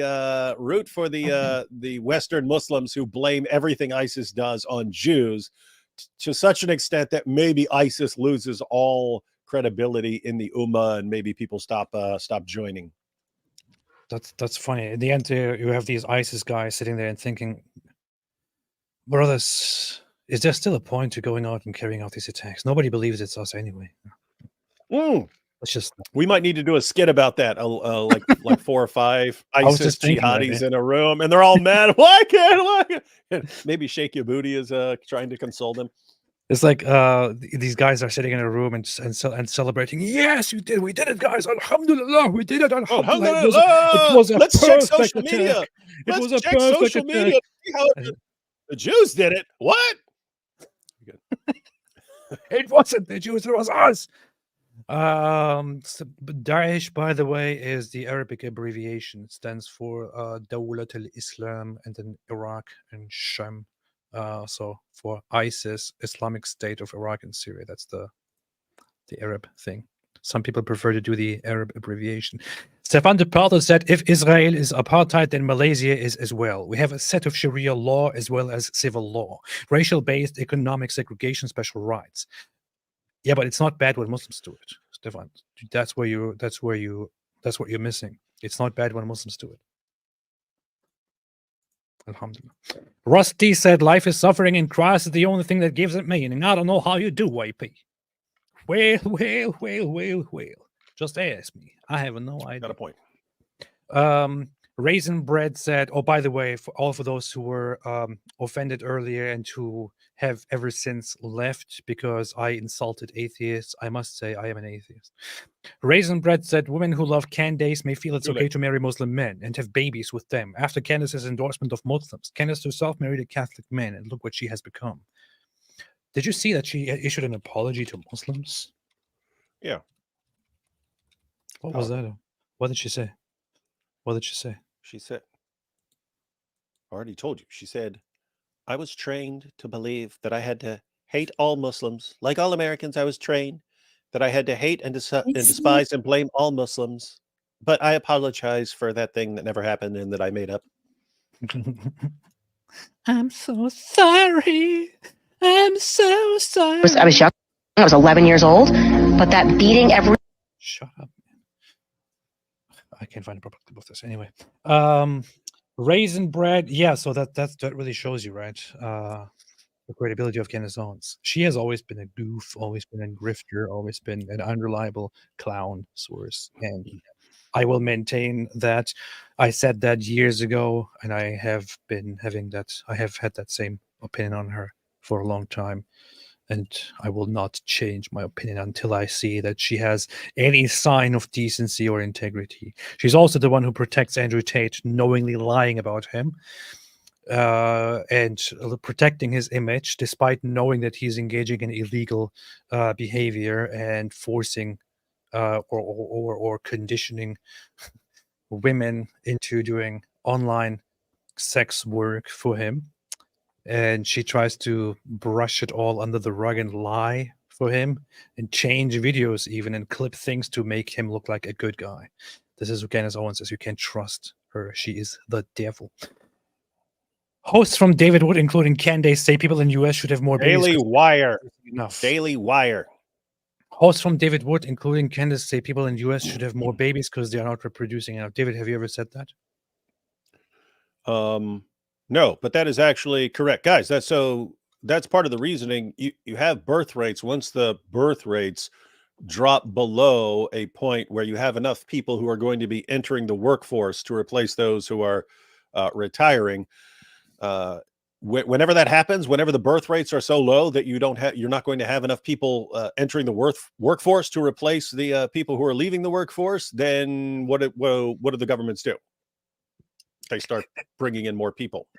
Hey, look at this. Oh, look at this. What was that? Matt C said, anti-Candace Owens. Bye-bye to this dumb channel.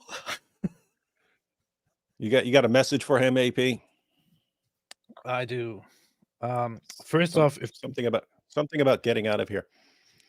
First off, if that's how you operate, then I feel sorry for you. But secondly, I don't care. But thirdly, and finally, Get the hell out of here! Next, Sean King is now banned from a local mosque. LOL. Oh yeah, he was disinvited by that event because of concerns that he's just a grifter and not a serious. Shocker! If only someone had warned them for the past 10 years, which everyone has been doing. I have never seen anybody point out that he's a grifter. So why is nobody talking about this? I don't understand. Yeah, it makes perfect sense to trust him a lot. Yes. Jubba said, do you guys think it's possible Owens should take a Tate-like deal? Yes. Moo Joe said Candace chose to get her Israel-Palestine info from a TT comedian, Mr. Foucault Stone, and Kanye West, instead of having a grown-up conversation with Ben Shapiro. Her ego. This is true. She should have listened to Ben Shapiro. Meredith Grotti says, isn't it rather rich for Muslim propagandists to say something needs to be taken in context, considering how much they cherry pick from the New Testament? It is. That is an issue. They are the kings of ripping things out of context, not only with, the Bible, also with the Quran. They do that all the time. When they quote Surah 5, verse 32 and say, see, if anyone kills a man, it's as if he's killed all mankind. They're massively, massively destroying the historical context and the literary context. That's standard. That's standard in Islam. So they're the king. They're the all-time kings of the cherry pickers. But then if you use something, then it's, what about context?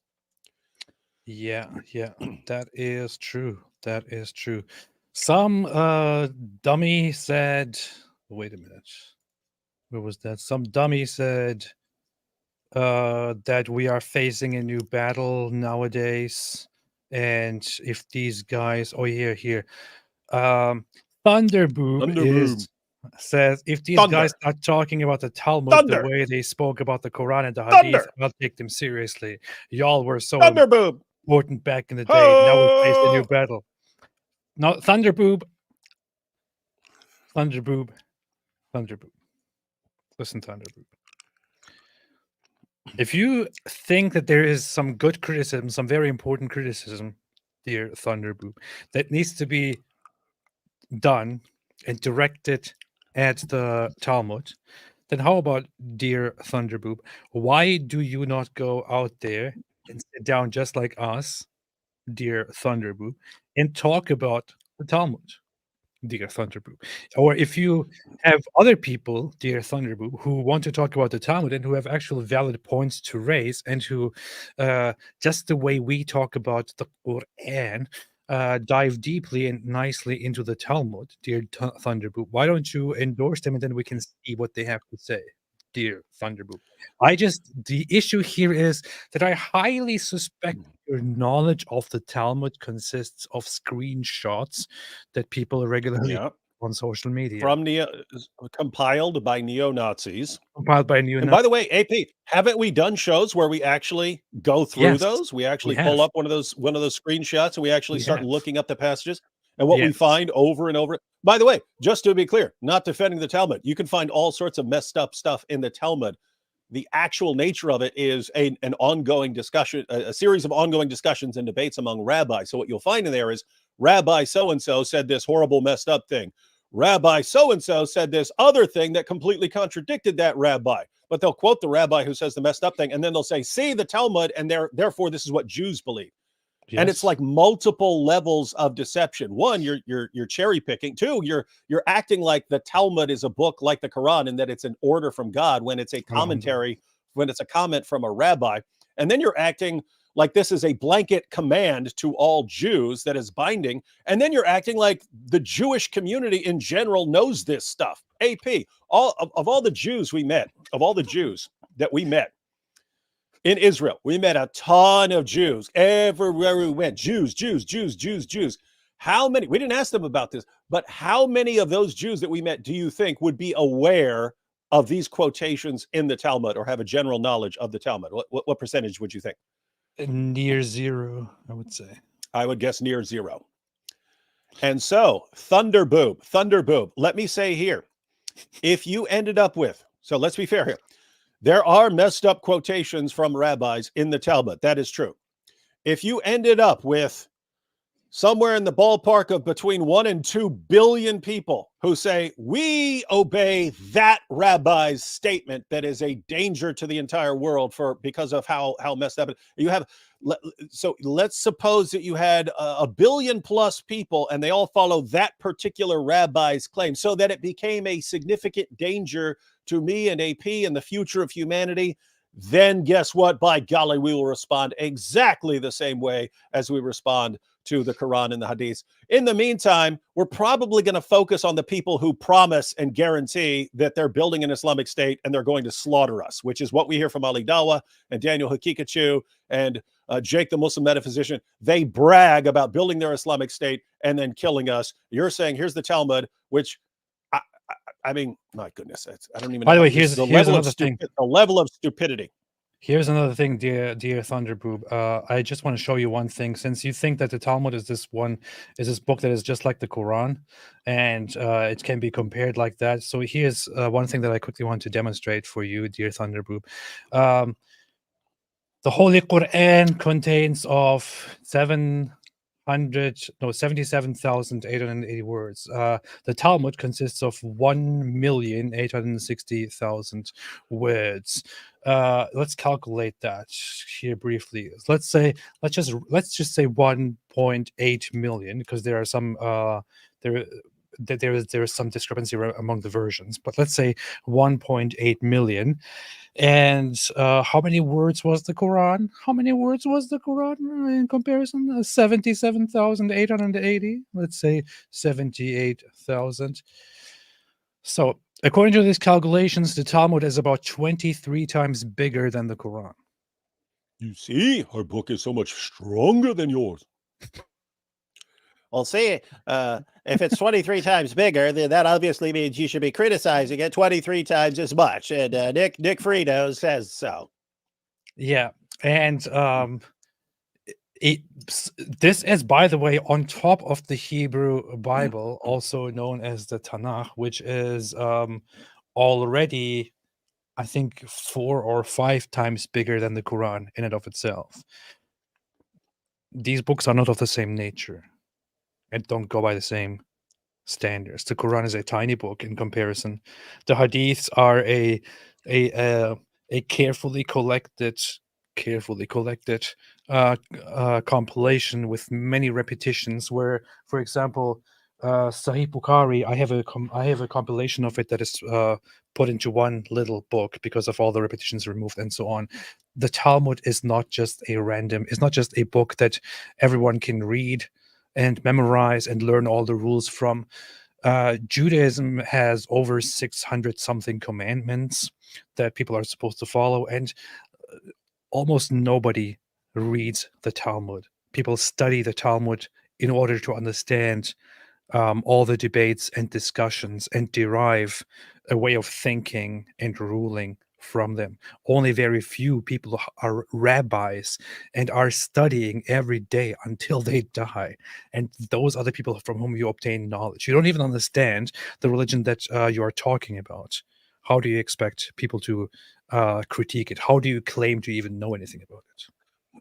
Yeah. So what was that guy's name? Something Boob? What was his name? Thunderboob. Yeah. Thunderboob. I would say, in our world, looking around at our world and all the people who are vowing to subjugate us in the name of Allah, who have pretty serious numbers, I would say, if you look at everything that's going on, you say, I want to go after the Talmud just like the Islamic source, I think you're a freaking moron. I think you're an insane, deranged moron, and that is a situation where you just come across as a complete anti-Semite. If you say, "Hey, here's the actual situation with the Talmud and the Muslim sources. Here's the situation that we're in the world, and by golly, we got to go after the Jews, or we're not taking you. We can't take you seriously until you're going after the Talmud." I think you're a moron who follows Nick Fuentes, and you see his little screenshot of passages. You have no clue what you're talking about, and you're an idiot, and then you go around telling everyone what they have to talk about. Grow up, learn to think, quit being a brainwashed, idiotic moron. David, I understand your passion, but please be more careful with your language. You just said golly. Yeah. I'm sorry. Because I wasn't even thinking that since we just did a show with Mike Winger, that some of the wingalings might show up and be like, "What? He said golly." Yeah, my head's going to blow up. Ah! Oh, do you ever think about all those people who might join this live stream and hear the word golly and be traumatized for the rest of their lives? Meredith Grotti said, "Isn't it rather rich for Muslim propagandists to say something needs to be taken in context?" I know I read that. At least I know now.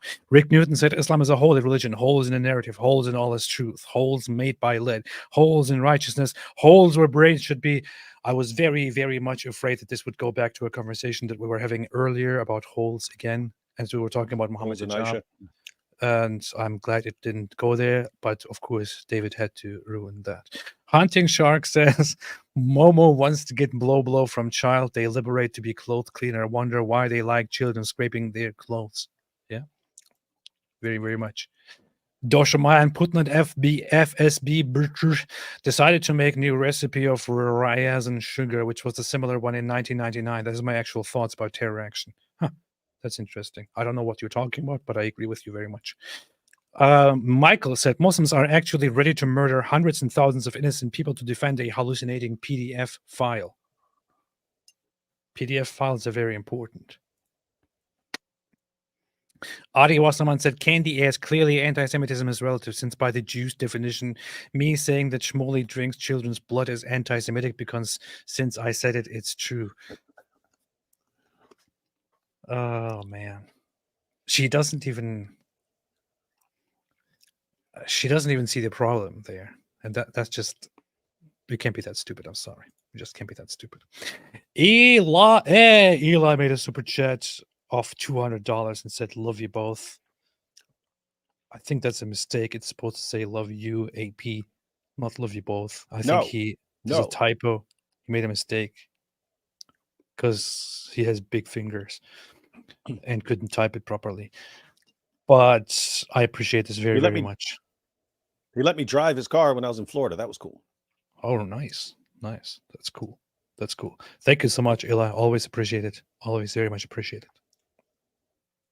Adi Wasserman said, "Candy asked, stop treating children like children. Why Islam blows my mind is that it has the decency to treat children like adults." I could expect that from her. Casey L. West, Sahih Bukhari 70:12. Muhammad dreamed twice. He was shown by an angel to marry Aisha, so he did. Mm-hmm. And yep. And so Muhammad is the pattern of conduct, ladies and gentlemen. So if you have a dream about a little 6-year-old, I have a dream multiple times, that's how you take that as confirmation that you're supposed to bang that little girl.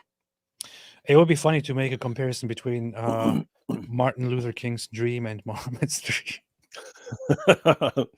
I have a dream today. I have a dream too. That one day, little boys and little girls. Oh, man. Allah's messenger said to me, "You were shown to me twice in my dream. You were shown to me in my dream before I married you.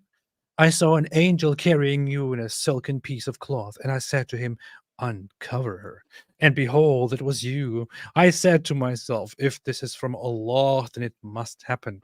Then you were shown to me the angel carrying you in a silken piece of cloth, and I said to him, uncover her, and behold, it was you. I said to myself, if this is from Allah, then it must happen." This is how you marry a child. Can you imagine some creepy 50-some-year-old dude who's old enough to be your great-great-great-great-great-great-great-grandfather saying this to you, and you're 6, you're a little 6-year-old girl. Hey, little girl, I had a dream about you. The heck? If I heard that, I would go like, oh, "You sound like a prophet.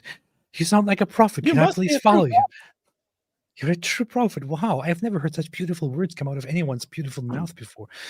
Ayatollah Khamenei said, "Did you guys know Muhammad's robe was located in Afghanistan and Mullah Omar put it on? And the Taliban thought he had magical powers. I don't think they got the memo on the art project that Muhammad turned his robe into." Maybe if they analyze it, they can still find a bunch of semen on his robe. I don't know. What do you think, David?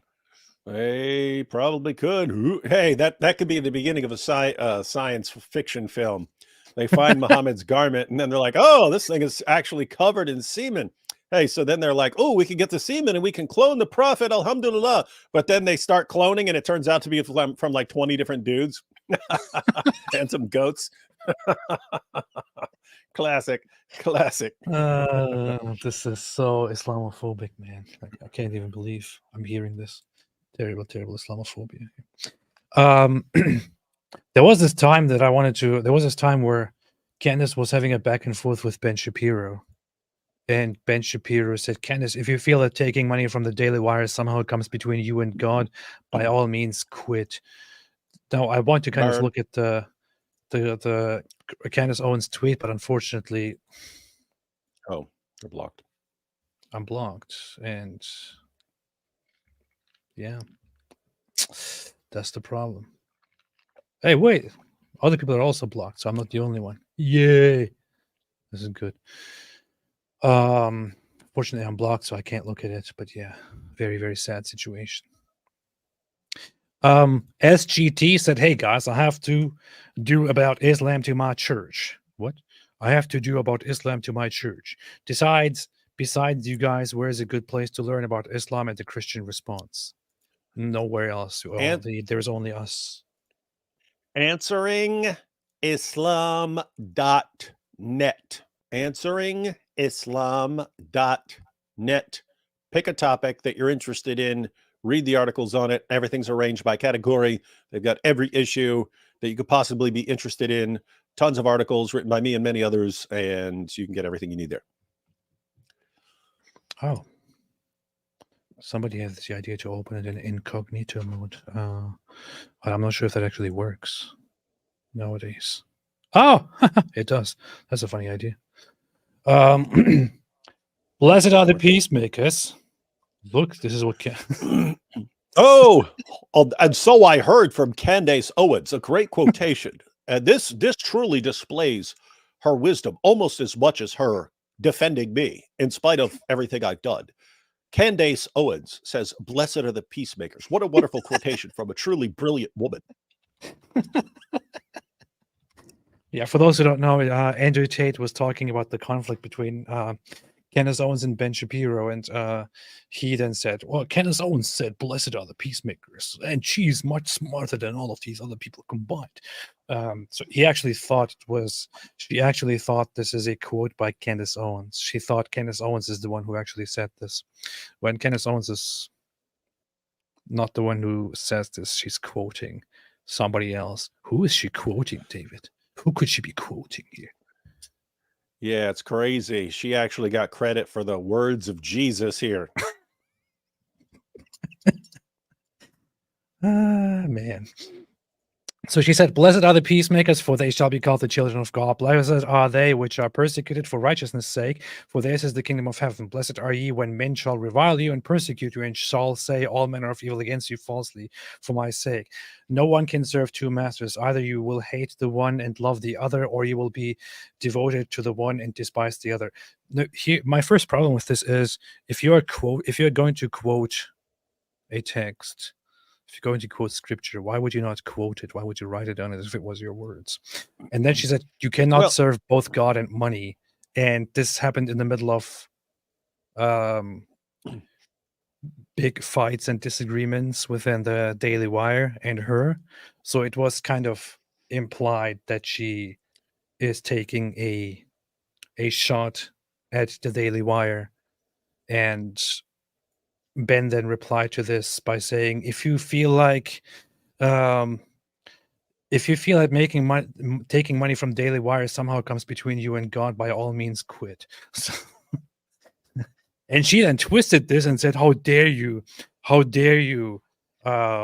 attack me for quoting the Bible or something like that, which is just, I'm sorry, which just looks like Candace is a very unserious and very dishonest person, because that's not what Ben is doing here. Yeah.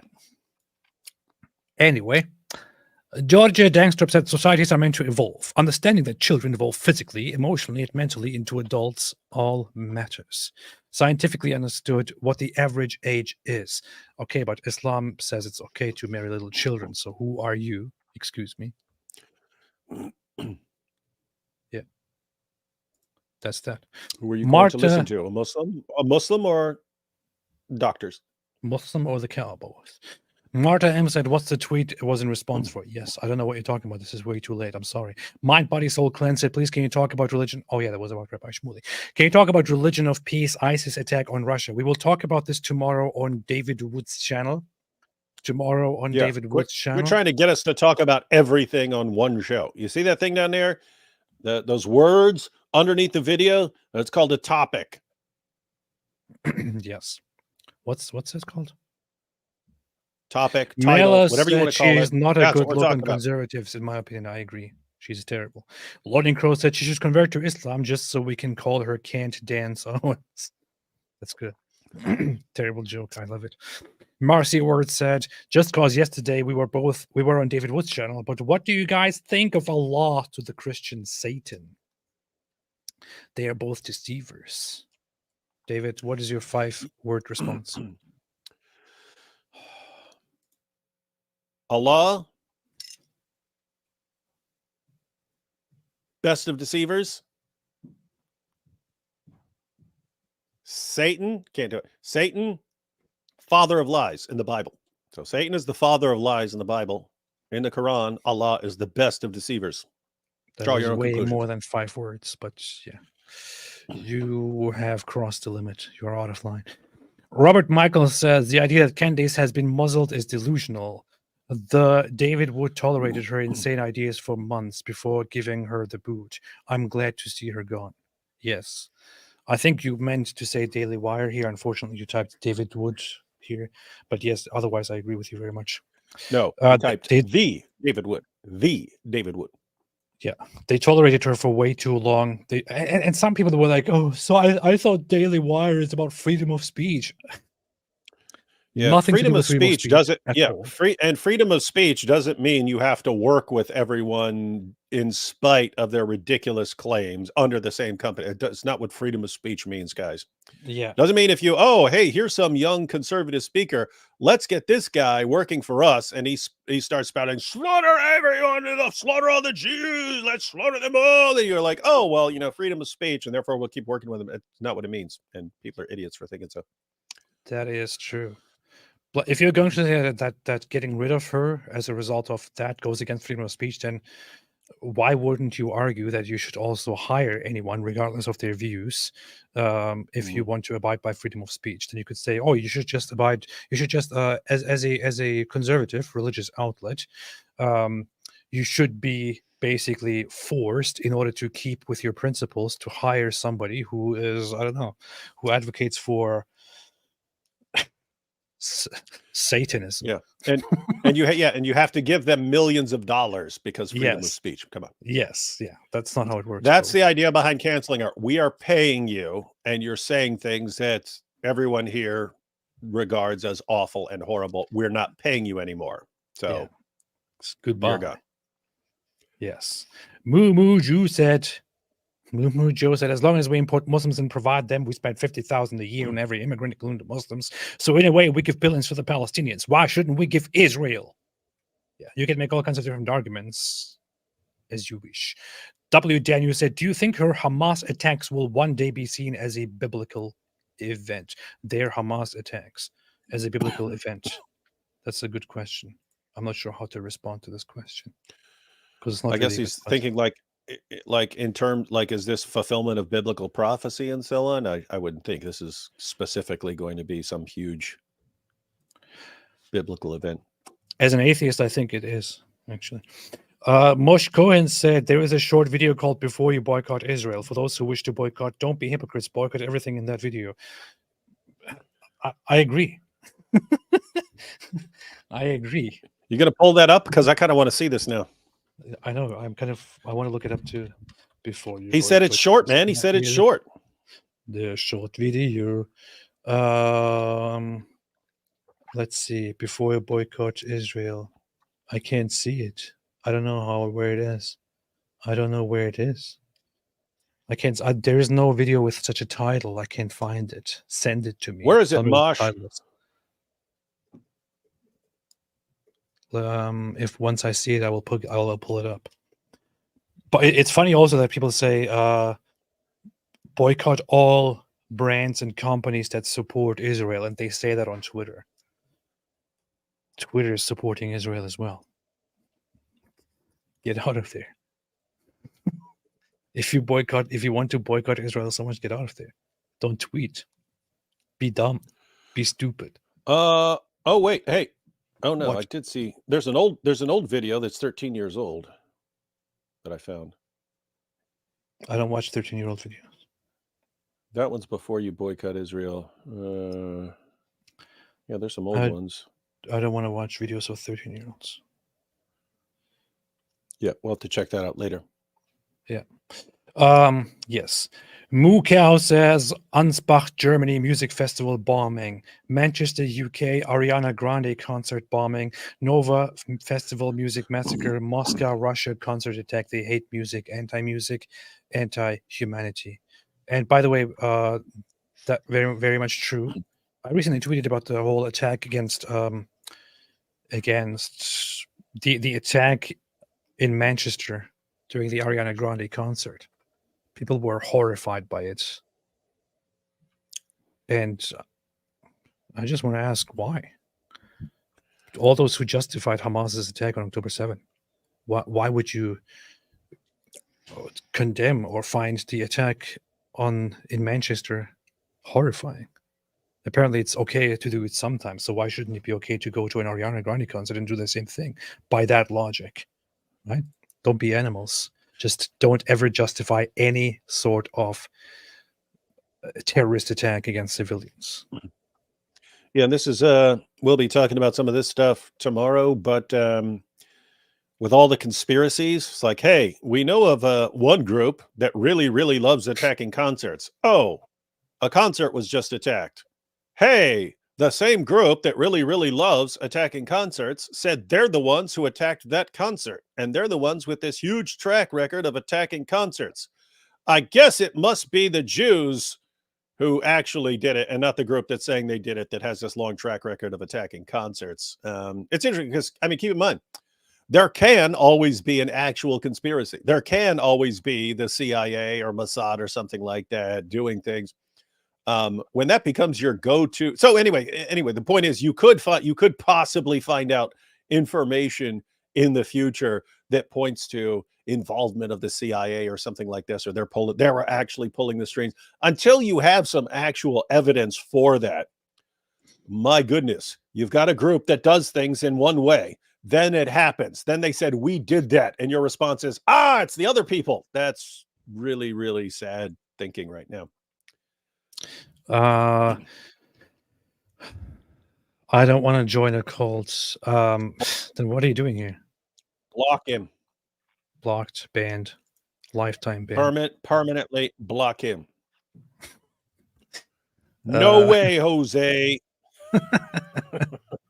Marcy Word said, sounds like Candace is trying to become the Black Marjorie Taylor Greene. Oh God, she's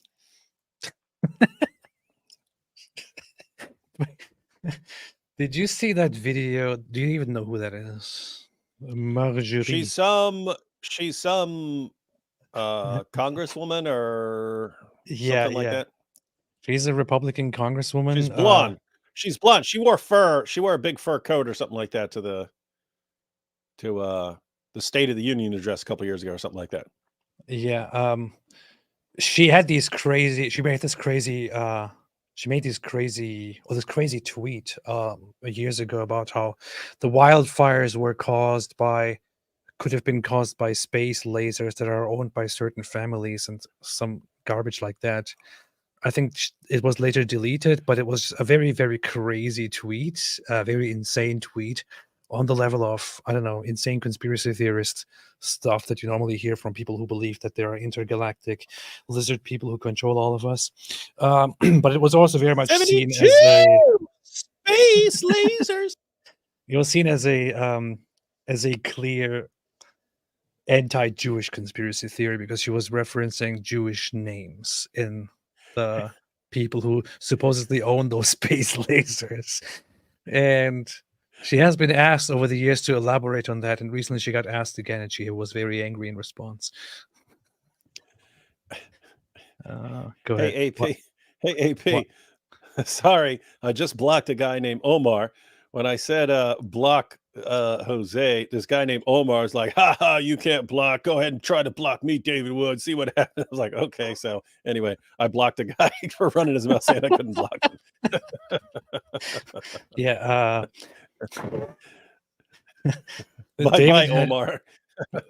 David is a moderator on this channel too, so he can block you if you don't behave. Anyone else?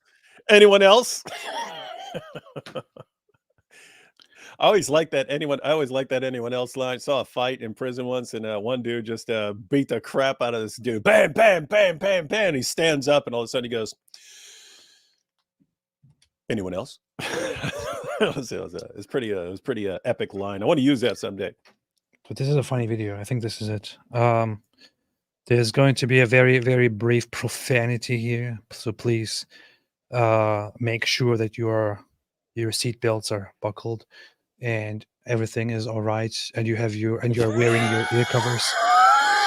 I just read that line. Why don't you go talk about Jewish space lasers?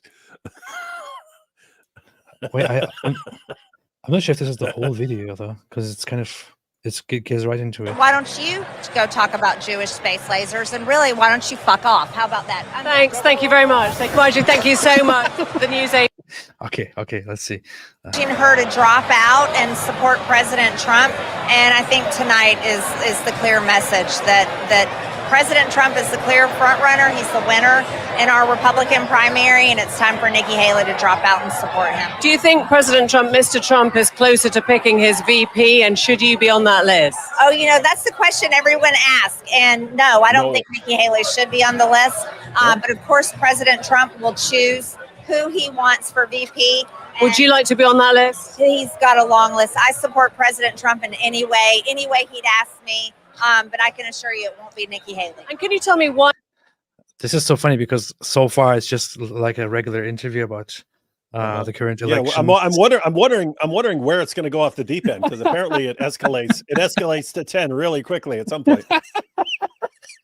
I think she's just so sick of people bringing up that tweet.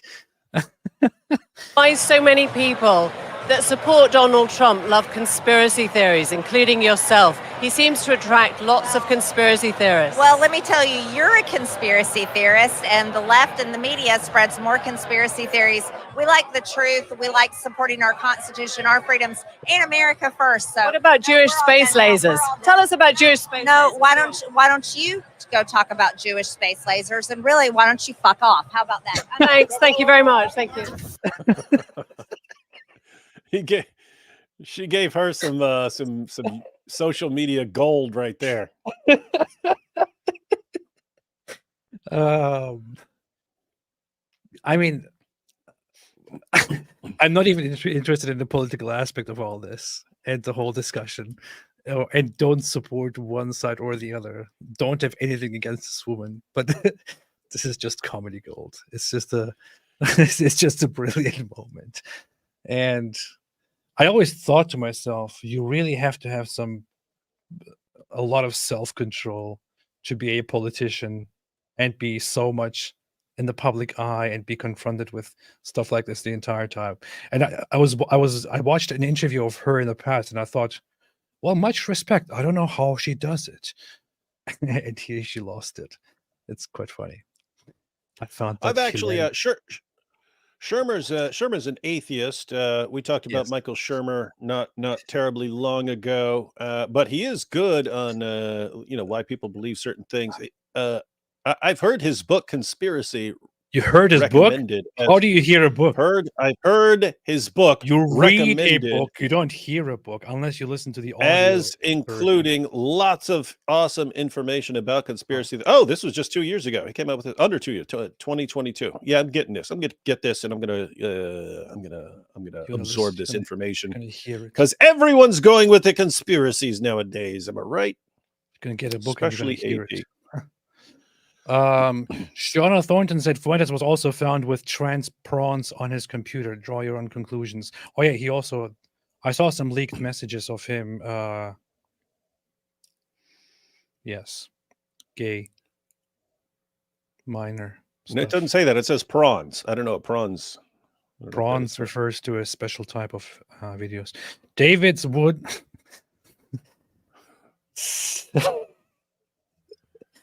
Says, dude, that's not even what, dude. A prawn is a crustacean. So what's that got to do with? No, whatever you're talking. Yes, nothing to do at all. I'm just connecting things randomly. There's currently evidence the Moscow attack was not ISIS. Their faces are public on Telegram, and they were on their way to Ukraine with instructions where the border will be open for them. Very sus. Pretty sure that Actually completely idiotic. The Ukrainians said the only way they'd be heading for us is if they were suicidal and wanted to die, because that's what would happen to them if they came over our way. They would be killed. Yeah, they would be killed immediately. Pretty sure but you Belarus actually said that they were heading toward Belarus and they were trying to get into Belarus to use it as escape path. And Belarus is allied with Russia in their current war. Why would they lie about it? So, pretty sure that last piece of information is not true. Yeah, and but by the way, guys, this is how conspiracies go. They'll say, look at this, but here's this additional thing. Therefore, the Jews or something like this. And you'll go, oh, wow. Yeah, that's great. That makes sense. What a moron. Alhamdulillah. Gosh, but thanks for the super chat, buddy. Thanks for funding our work here with your, let's face it, frankly, very stupid comment. But be sure to come back. Be sure to come back tomorrow because we'll go with all your most insane, nutty conspiracy theories. And to be fair, once again, there can be actual conspiracies. There can be people involved behind the scenes. That can happen. When you're dealing with a group that's been doing this for a long time, doing the same thing that they've been doing for a long time, and then saying, yeah, we did that same thing. And you say, no, it must be this. It's this whole, if it looks like a duck and walks like a duck and quacks like a duck, it must be a camel in disguise methodology that is so popular with your group, not ours. You know what's interesting as well? Lots of people who want to blame Israel for everything said after October 7, apparently Israel was warned or they knew about the coming terrorist attack, but they ignored it. So why did they do that? Were they meaning to use this as an opportunity and so on? It just came out today that Russia had been warned about since an November incoming terrorist attack, and they ignored it and brushed it off as just empty panicking or threats and didn't do anything about it. Yeah. But people are using the same information for conspiracy theories. Like U.S. citizens were warned, hey, we have intelligence that there could be an attack on a public gathering, so beware of those. And then people say, how did the U.S. know about the terrorist attack? Because they must be behind it. Guys, this is how it works. You have various agencies and AI and so on monitoring discussions online and so on. And sometimes things leak. Someone's planning something. Someone's plotting something that's coming out. We don't know the details. We don't know the specifics because they keep that information keep the lid on that one pretty tightly. But we have information that there's going to be an attack. AP, it's the same thing when the FBI showed up to my house and said, because I've had tons of threats against me for many years. They actually showed up when they said there are credible threats. There are credible threats about you. Now, keep in mind, what do they hear? They are informed about some stuff on social media and so on that people are saying in chat rooms and stuff like that. Hey, there are people talking about killing this dude. They don't have information about specifics or a specific plot or something like this. So they're informing me so that I know about it. Imagine I died a week later by someone who actually kills me. They say, oh, the FBI knew about it and they let it happen. So they must be behind it. They must have been involved in this plot. Yeah. It's stupid. It's extremely stupid. Yeah. That is very much how intelligence works. They don't know what's going to happen, but they track pieces of information, conversations, and they're like, wait, hold on, guys. There's something going on here. We don't know exactly what. This is also how they intercept and stop different terrorist attacks around the world. This is how intelligence works. This is how it functions. This is why it's such a highly important aspect of governments. They're trying to defend, trying to track, trying to find out, trying to stop such things. In this case, the U.S. Embassy issued a warning and said that that something might happen and make sure to stay away from public places, concerts, this and that. Now, here's the funny thing. People are using that, as you said, as a conspiracy theory, saying, oh, look, America knew about this in advance. Why would they know this? It's because they did it. Sorry, excuse me. How dumb is that? If America was planning on doing this, if America was planning a terrorist attack, if they were behind it, and if they wanted to cause this, and they don't want anybody to know that they are behind this, why would they issue a public warning on the embassy's website about this? Yep. You're dealing with morons. Hey, yo. So the video is titled, "Do You Want to Boycott Israel?" AP. Someone really? mentioned it. So Yeah, here you is can this actually watch it. here is this thing on. This is, by the way, this is not even recent. It's from the 7th of March. It says the embassy is monitoring reports that extremists have imminent plans to target large gatherings in Moscow, to include concerts, and U.S. citizens should be advised to avoid large gatherings over the next 48 hours. Actions to take: avoid crowds, monitor local media for updates, be aware of your surroundings. So this is from the U.S. Embassy in Moscow. The U.S. is saying they're behind this. How else would they know about it? It must be a conspiracy. You see, the U.S. warned them and said within the next 48 hours. And that was half a month ago. How did this happen? Wow. I just want to say, everyone who are falling for all this stuff, you're basically begging to be manipulated endlessly. It's like you're saying, guys, come manipulate me. Give me some insane, stupid, idiotic theory, and I'll run with it. I will. Trust me. The funniest thing is also that this, those conspiracy theories often come from people who say, "Oh, legacy media, you can't trust them anymore. They're lying to you. They're brainwashing everybody. Everybody's brainwashed nowadays by the media.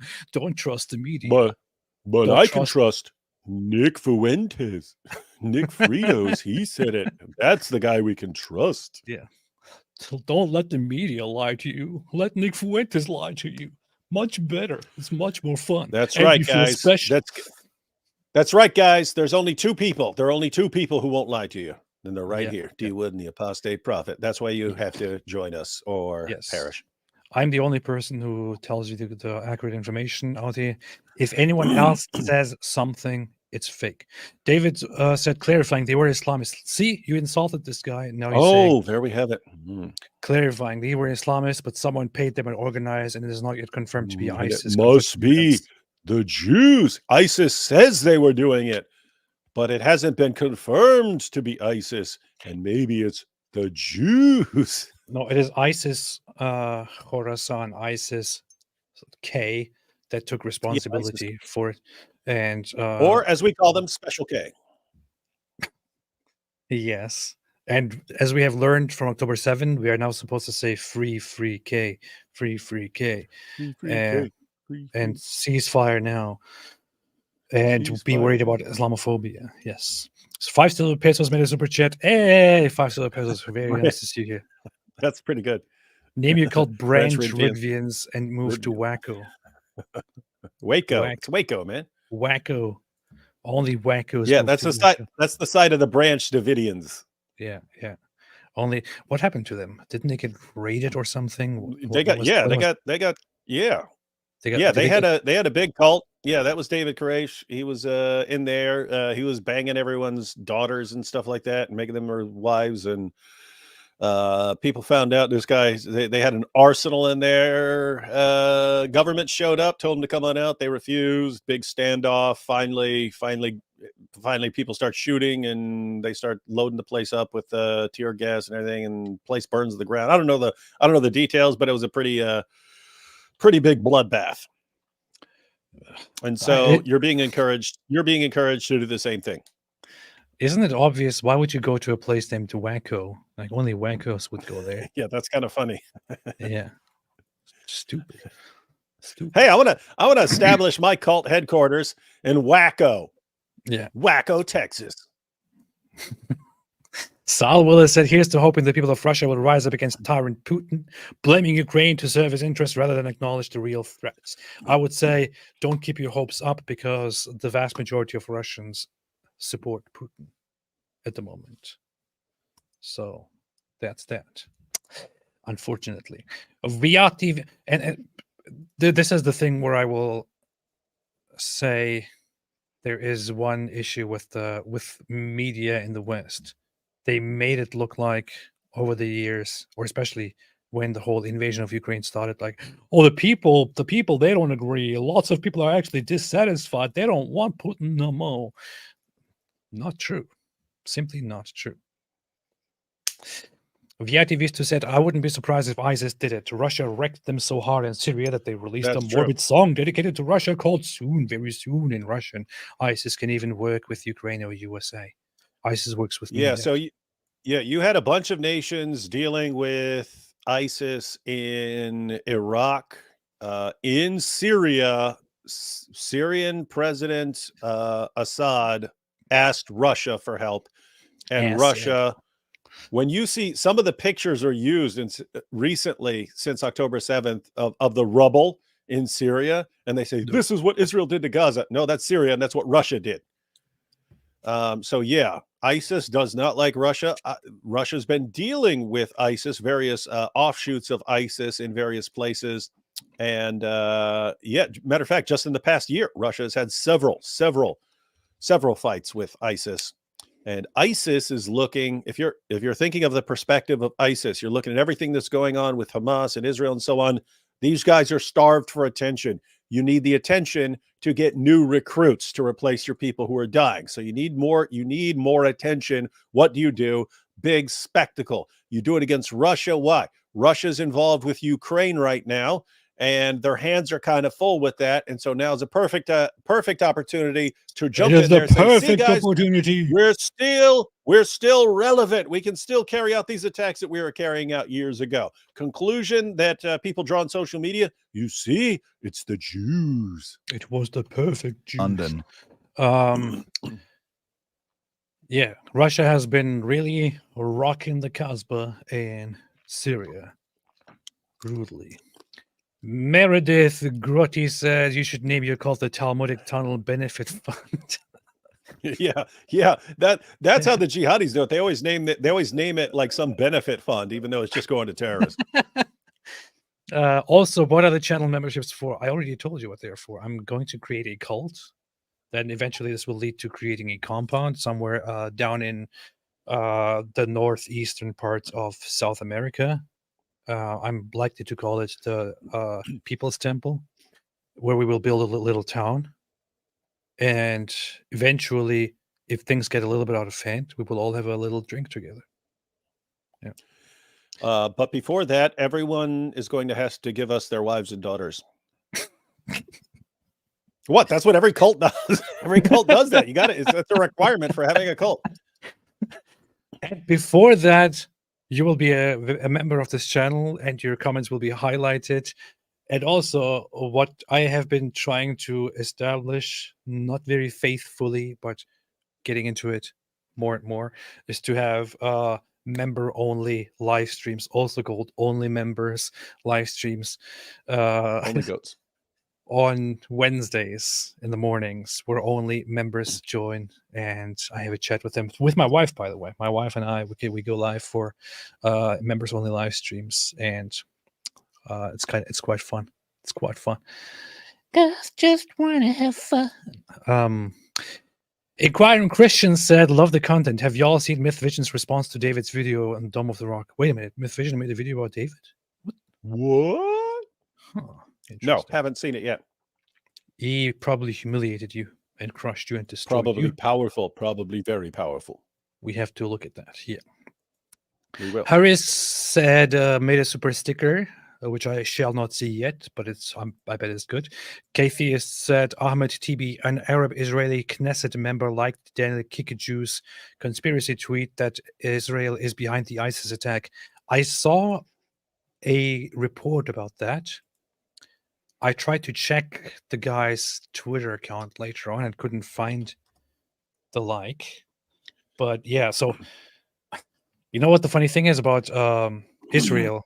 So Israel is accused of being this apartheid state, but Israel has Arab parties inside the parliament, the Knesset, and even has an Islamist party representing Islamist ideas in the parliament. But yeah, but Israel is an apartheid state. You know, it's also funny. You said K-Theist. I thought you said Gay-Theist, and I thought, oh, that's actually a funny name. That's every atheist. Every atheist is a gay Gay-Theist. Yeah. If I was not an atheist and I was saying these things as a religious person or something like that, it would be funny to see the reactions. Michael Kamalafis said, David, have you seen Satan's Guide to the Bible? What is your response? Can you make a response video? No. No response and no. That's that. Sutter Man said, not that rich, but still want to support you guys. Good job. My country, India, is also very troubled by these jihadists. We were separated into two. Yeah, David is more interested in that. I haven't been very much giving my attention free to Pakistan. India. But yeah. Yes. Rezvit said, Mohammed, police be upon him. Interesting stuff. B.Apologetics said, Happy Purim. Happy Purim. Happy Purim, everybody. Rox Young and I took a dump, and it was also, yes, that's very, very good. Very good point. Lonnie Crow said, the concert hall attack was horrible. The acoustics were good, though.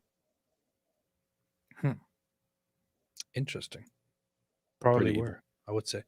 Final boss of Dawa said, I think AP's stream is an entire stream of reviewing the tweets he is most proud of.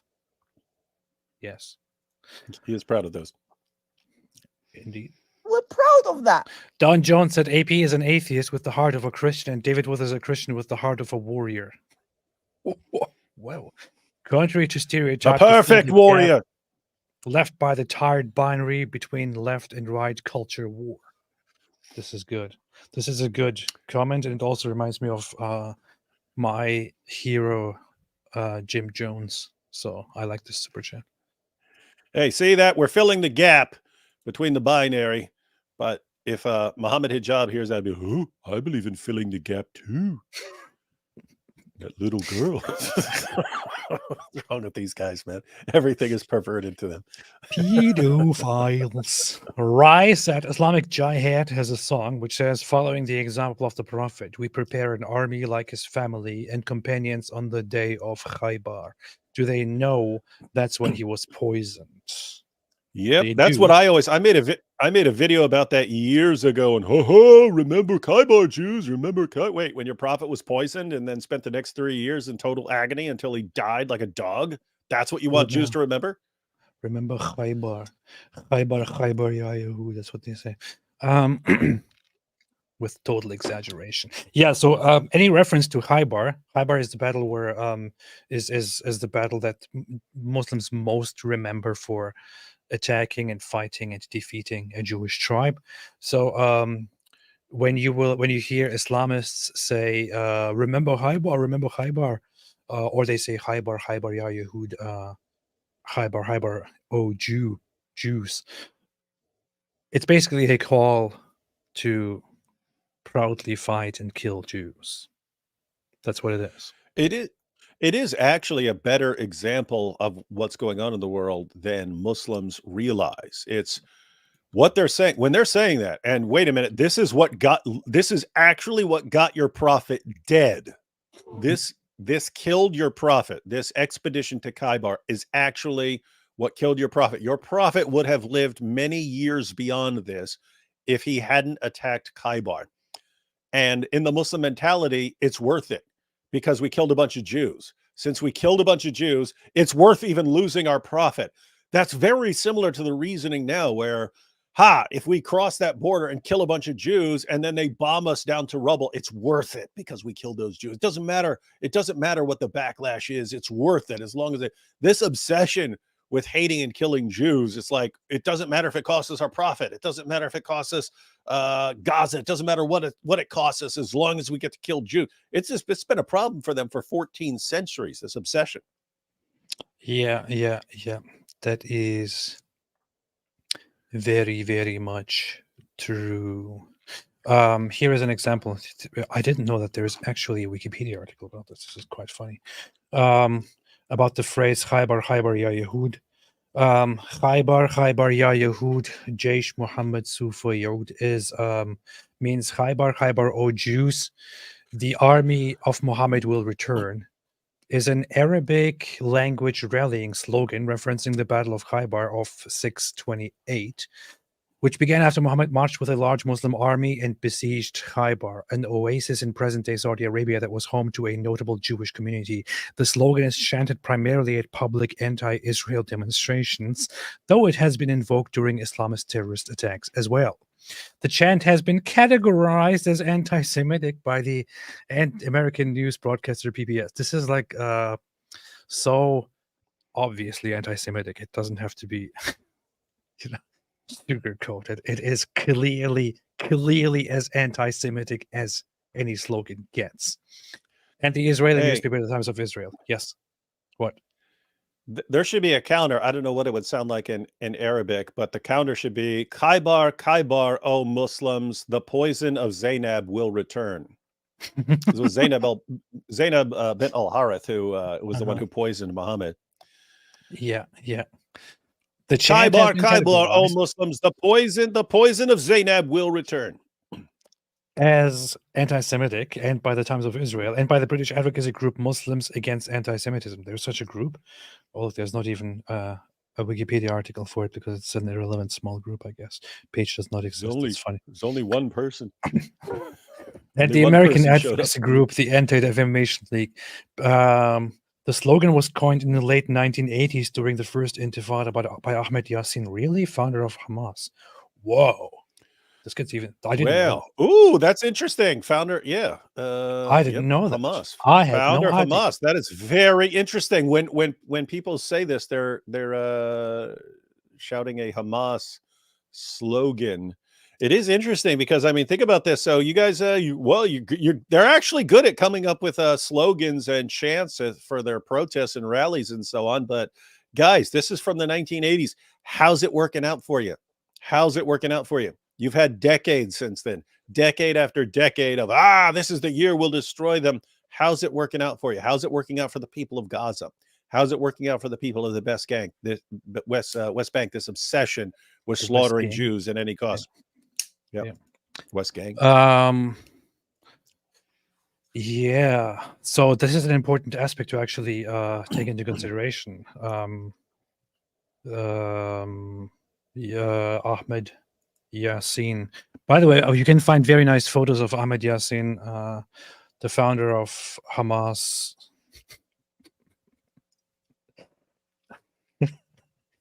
This was going to get very sinister, but you can find photos of him dead. That's what I'm actually talking about.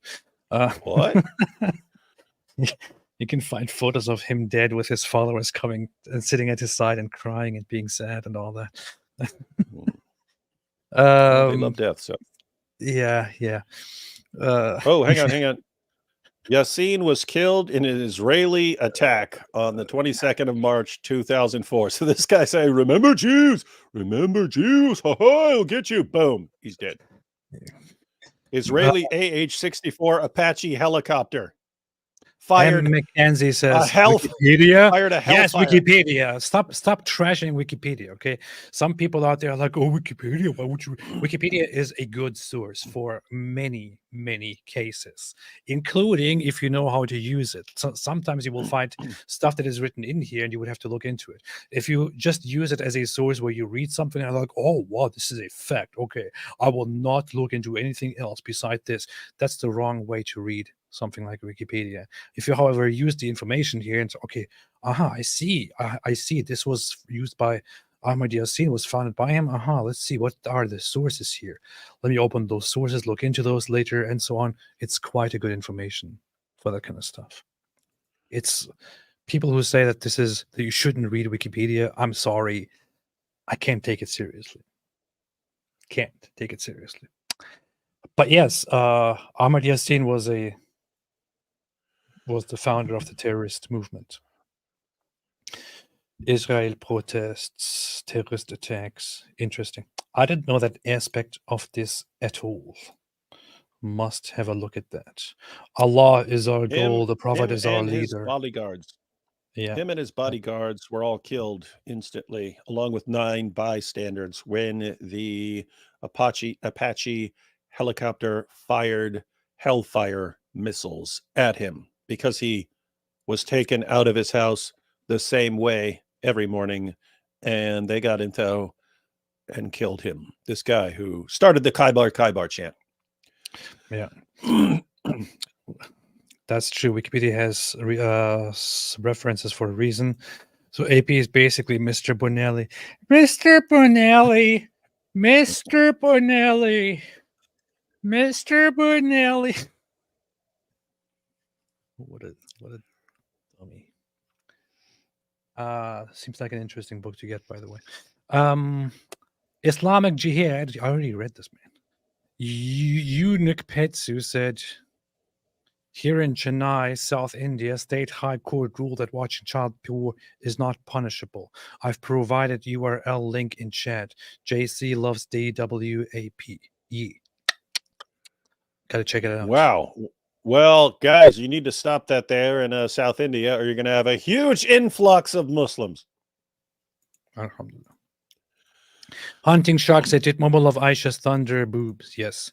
Moshko said, hi AP, any chance you'll host me in your channel? Yes. Get in touch with me. Contact me.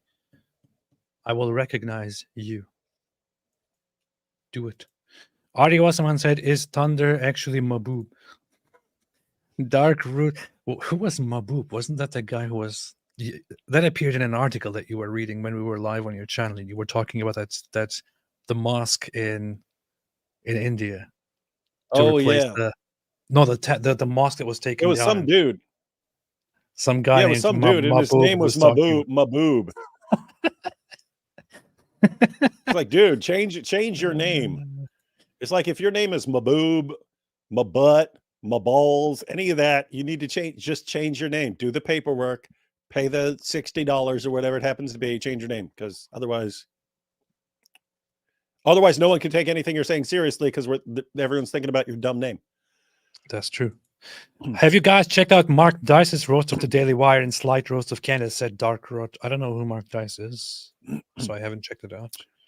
I've seen him. He's got he has a big channel. I haven't seen him in a few years. He can't have a big channel because I don't know about it. If he had a big channel, I would know about it.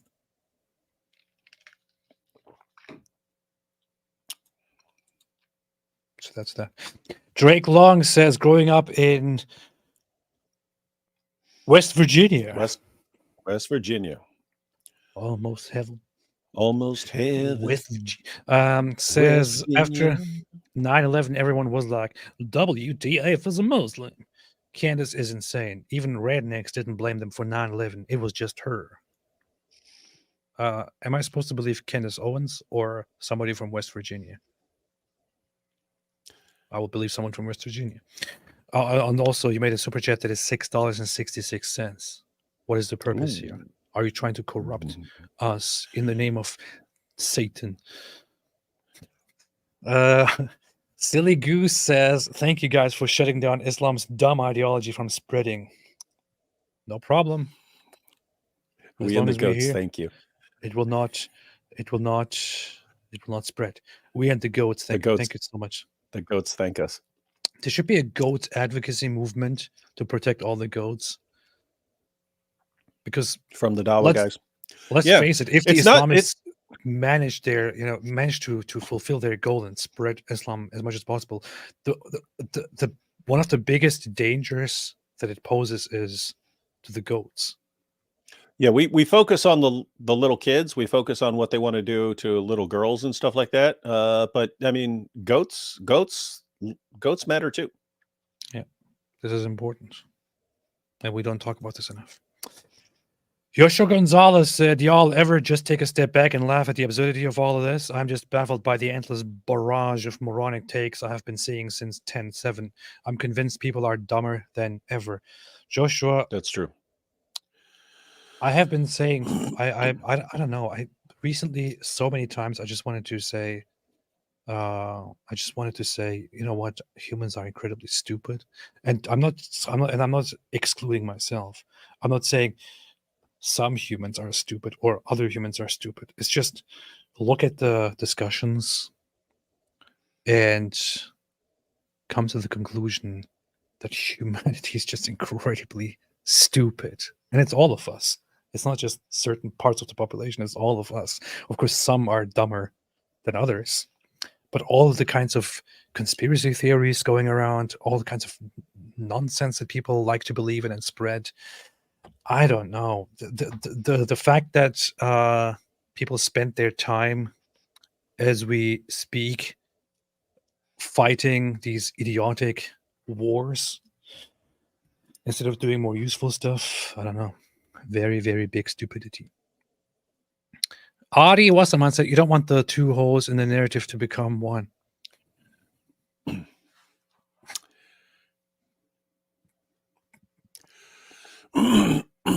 Edgar once said there are two Talmuds. They're written in Aramaic. Most Jews don't know Aramaic, and it has up to 3,000 pages. The other is 15K, while the Quran has 300.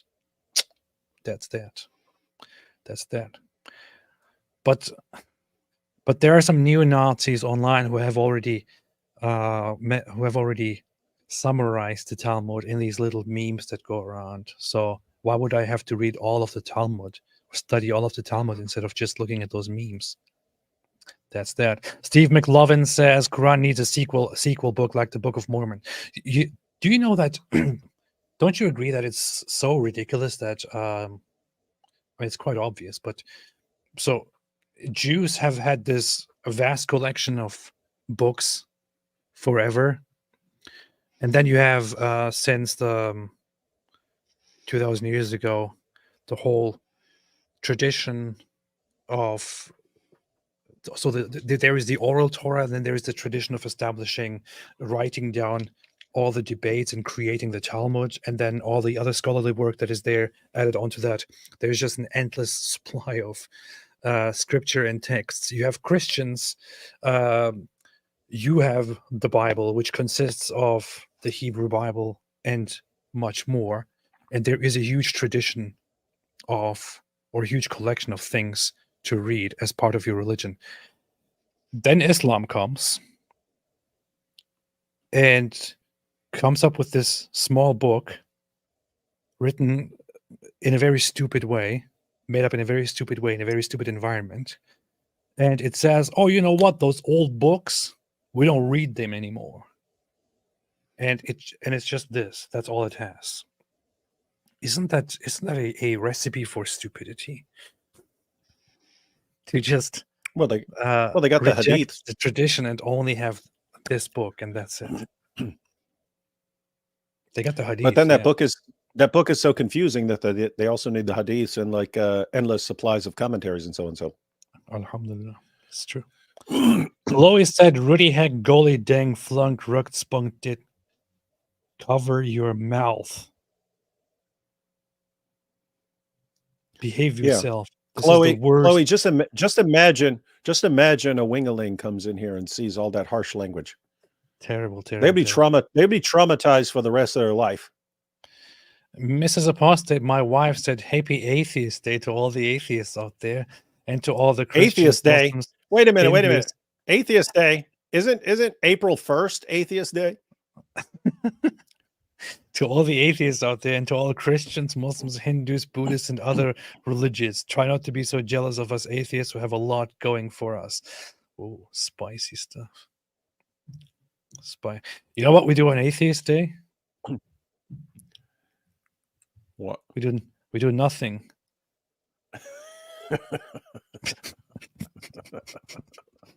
That was a stupid joke. That was pretty funny.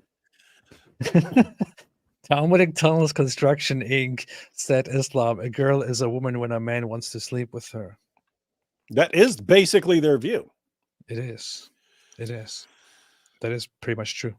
Huge essay says anti-Candace Owens. Hola, dumb channel. No, Annette Candace Owens. Hola, it's good. Why can't we get along? Said why Mo wear old robes didn't want to splash out new. That's true. Very much you. Jill Bean said, did you see Sneaker talking with Mohammed Hijab? I made a clip of them talking about Aisha. Pretty good stuff. Keep up the fantastic work. Wait a minute. There's a video of Mohammed Hijab talking to Sneaker about Aisha? We have to see that. We have to find that. We have to find that at all costs. Whoa. That is, why did nobody tell me about this? Let me see. Jill's Beans. Let me see if there's such a video. If there is such a video, yeah, I have to see that. Can't be. That can't be. I can't just. I didn't know about this. Nobody told me. Let's see. I don't see it. There probably is no such video then, I guess. Probably made this up. Yeah, probably made it up. Ezra Gregory said the Quran seems to make Allah look like an idiot. Allah is an idiot. What are you talking about? Black Milky said, you ever notice a lot of the pro-Muslim guys have these dead eyes? Ali Dawa, Mojab, Hassan Piker. Why would you count Hassan Piker with these? I don't even know. But yeah, the kings are Ali Dawa and Saif from Saif Talk. Just like there's nothing behind those eyes. Yes, that's true. That is very, very much true. Hey, wait a minute. There are these guys who are currently. Oh, apparently there is a video that is about where. That is very, very much where it's true. Where Mohammed Hijab talks to Sneaker about child marriage. Let me look that up. Oh, look. There are these two streamers who are talking about that right here. Look at this. Look, David. Whoa, dude! How'd you find that video so quickly? I don't know. Apparently, these people are talking about it too. Let's see what they're doing. She might have some kind of. Yes, Nico. Let me talk about this. Like, if you happen to marry a 100-year-old woman, you know, since you look muscular and you're showing yourself off here, you know, I'm gonna have sex with her. She might die. You know, similarly. I like this guy, the ape guy. He's pretty funny. No, Sneeko, he got a little grin because he was like, well, wouldn't I be over in the corner sitting on a chair watching some other guy bang her? What a thing to say, man. What a jerk. That's what a mean thing. Yeah, I don't like these guys anymore. Get rid of these guys. Yeah, terrible. What is this stupid channel? All right. Anyway, let's focus on our stuff. So, yes, Dark Rot said the Daily Wire is stupid, especially with their new takes on retirement and freaking video games. Wait, they're talking about freaking video games and retirement? I have to subscribe. I have to check it out. Candace said, all I'm saying is we should hear the other side. Ben, the ones who want me dead? Candace, yes. The internet, she's the reasonable one. That makes sense. This is pretty much a very good conversation. Alex L says, no one would be dead in Gaza if Hamas didn't want to commit genocide against the Yahud. All we want is to be left in peace, to do science and eat hummus. If you talk more about the hummus, this could bring an end to the conflict. That's just my impression. That's just my input here. I don't know. I feel like Israel is not talking enough about the hummus. Hey, Black Mickey just became a member and joined the cult. That's fantastic. Mosh said, trying to CTRLC it straight from here. It's on YouTube under the title. Oh, I forgot about this. I completely forgot about this. Before you boycott Israel, watch this. Google and then choose videos. Before you boycott Israel, watch this video. Let's see. Is it from 15 years ago? Is the video you're talking about from 15 years ago? Because if it's from 15 years ago, I don't want to watch a video that is from 15 years ago. Yeah, that's what pops up, and then and then someone sent me a link to a more recent one with a different title. Israel has invested millions into green technology and is even considering installing an electric car grid over the entire nation. This is from 15 years ago. This looks like a high quality video production here. This is nice. Is this it, Mosh? Is this it? Let me know if this is it. Because if this is it, then I change my mind on inviting you on my channel. Just kidding. But just let me know if this is it, so that I can know who I'm dealing with here. Other guy, Joe, said Trump is absolutely awful, yet he's America's best option. I think the country is doomed. How dare you say this about Trump? How dare you disrespect Trump? So I have to say this because there are Trump fans in the chat, and I don't want to upset anybody. Yeah, imagine a Trump fan coming along. Yeah. Seeing this program. But I agree with you very much. Other guy. Hello, Outsider said you should watch Albert Pike's 3 World Wars on Real World News. I don't want to get any more recommendations. Next video recommended is going to be a 20-year-old video. Where is this going? I don't know. Did YouTube even exist when this video came out? 2009. How is this video even on YouTube when YouTube didn't even exist back then? This is interesting. So because the Jews have time travel. Oh yeah, this is talking about all the stuff that Israel creates. wait, what was that? Say, please kill yourself. What? What? What?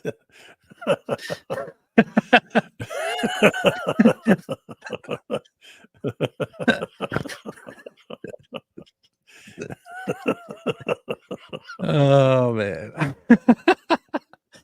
that's a good point. Oh man. Yada Krishna said, AP the big wood. Love you guys. Love from India. Careful what you write there, Yadu. Alex L said, US warned Russia before the attack. Russia called it propaganda. That's what I saw. That's what's been leaked. Marcy WYRD said it is very possible the US knew when where it would happen, but said nothing to weaken Russian public sentiment toward Islam because Russia supports Iran. Not confirming it, but I've read a lot of declassified CIA stuff. Well, it's decalcified. Get it right. Oh, that's about calcium. It's about calcium deficiency. You gotta always read the decalcified CIA stuff.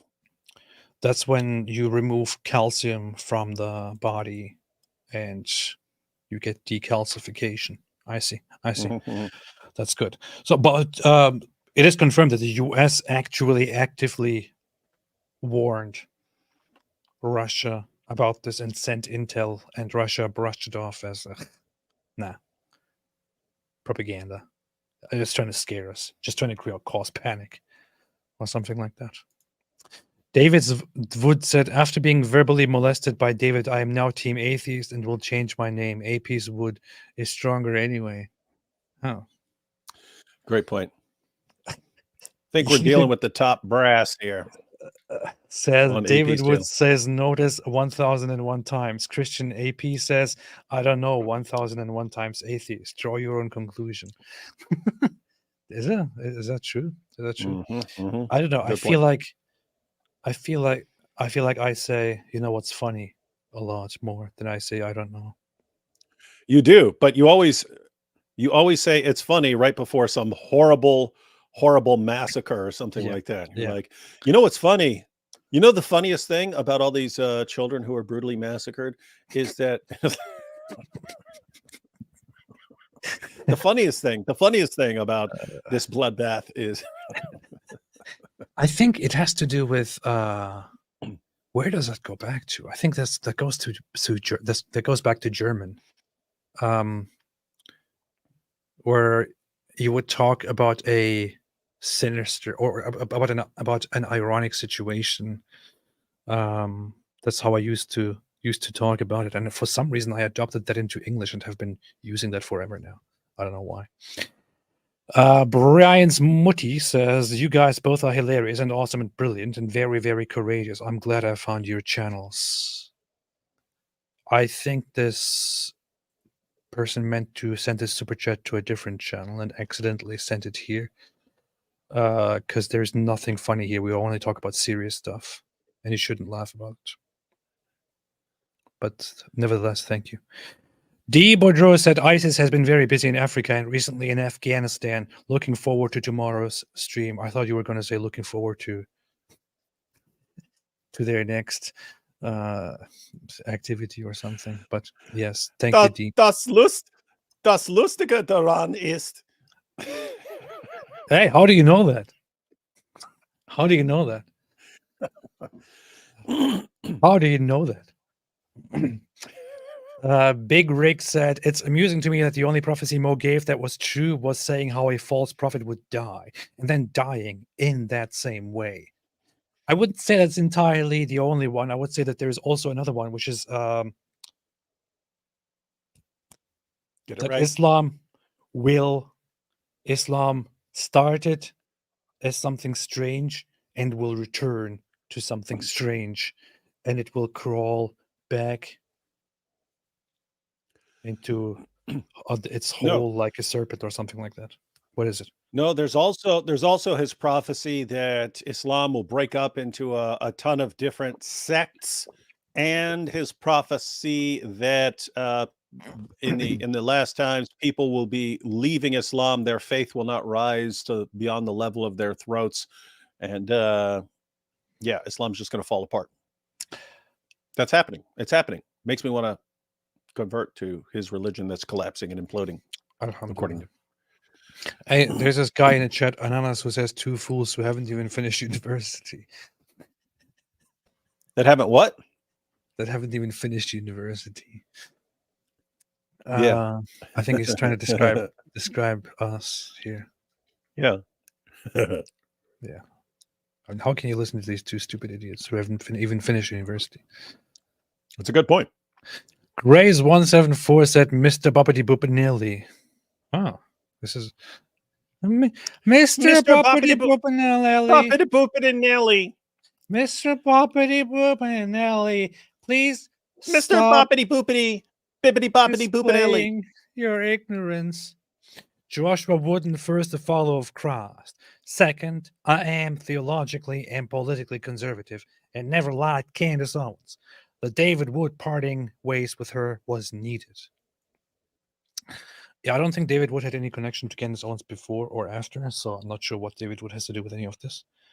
But her leaving Daily Wire is definitely something that I was waiting for and hoping for and looking forward to.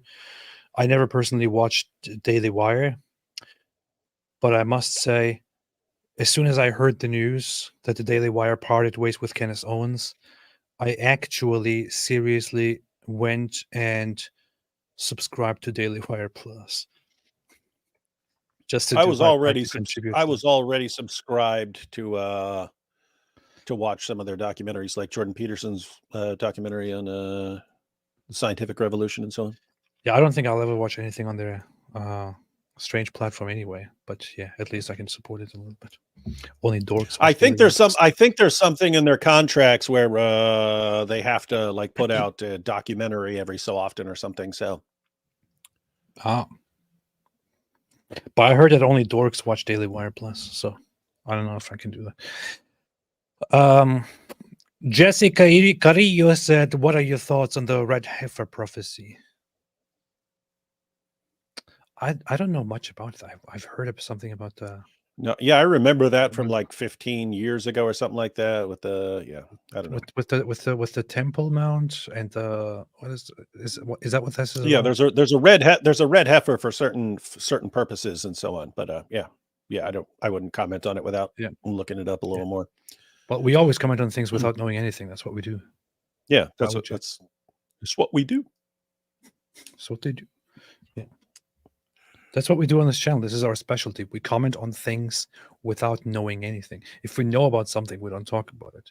If it's something that we don't know, we make a lot of comments on it. This is how we have accumulated so many people who are subscribed to this channel and so many members as well. Urinating upon one another.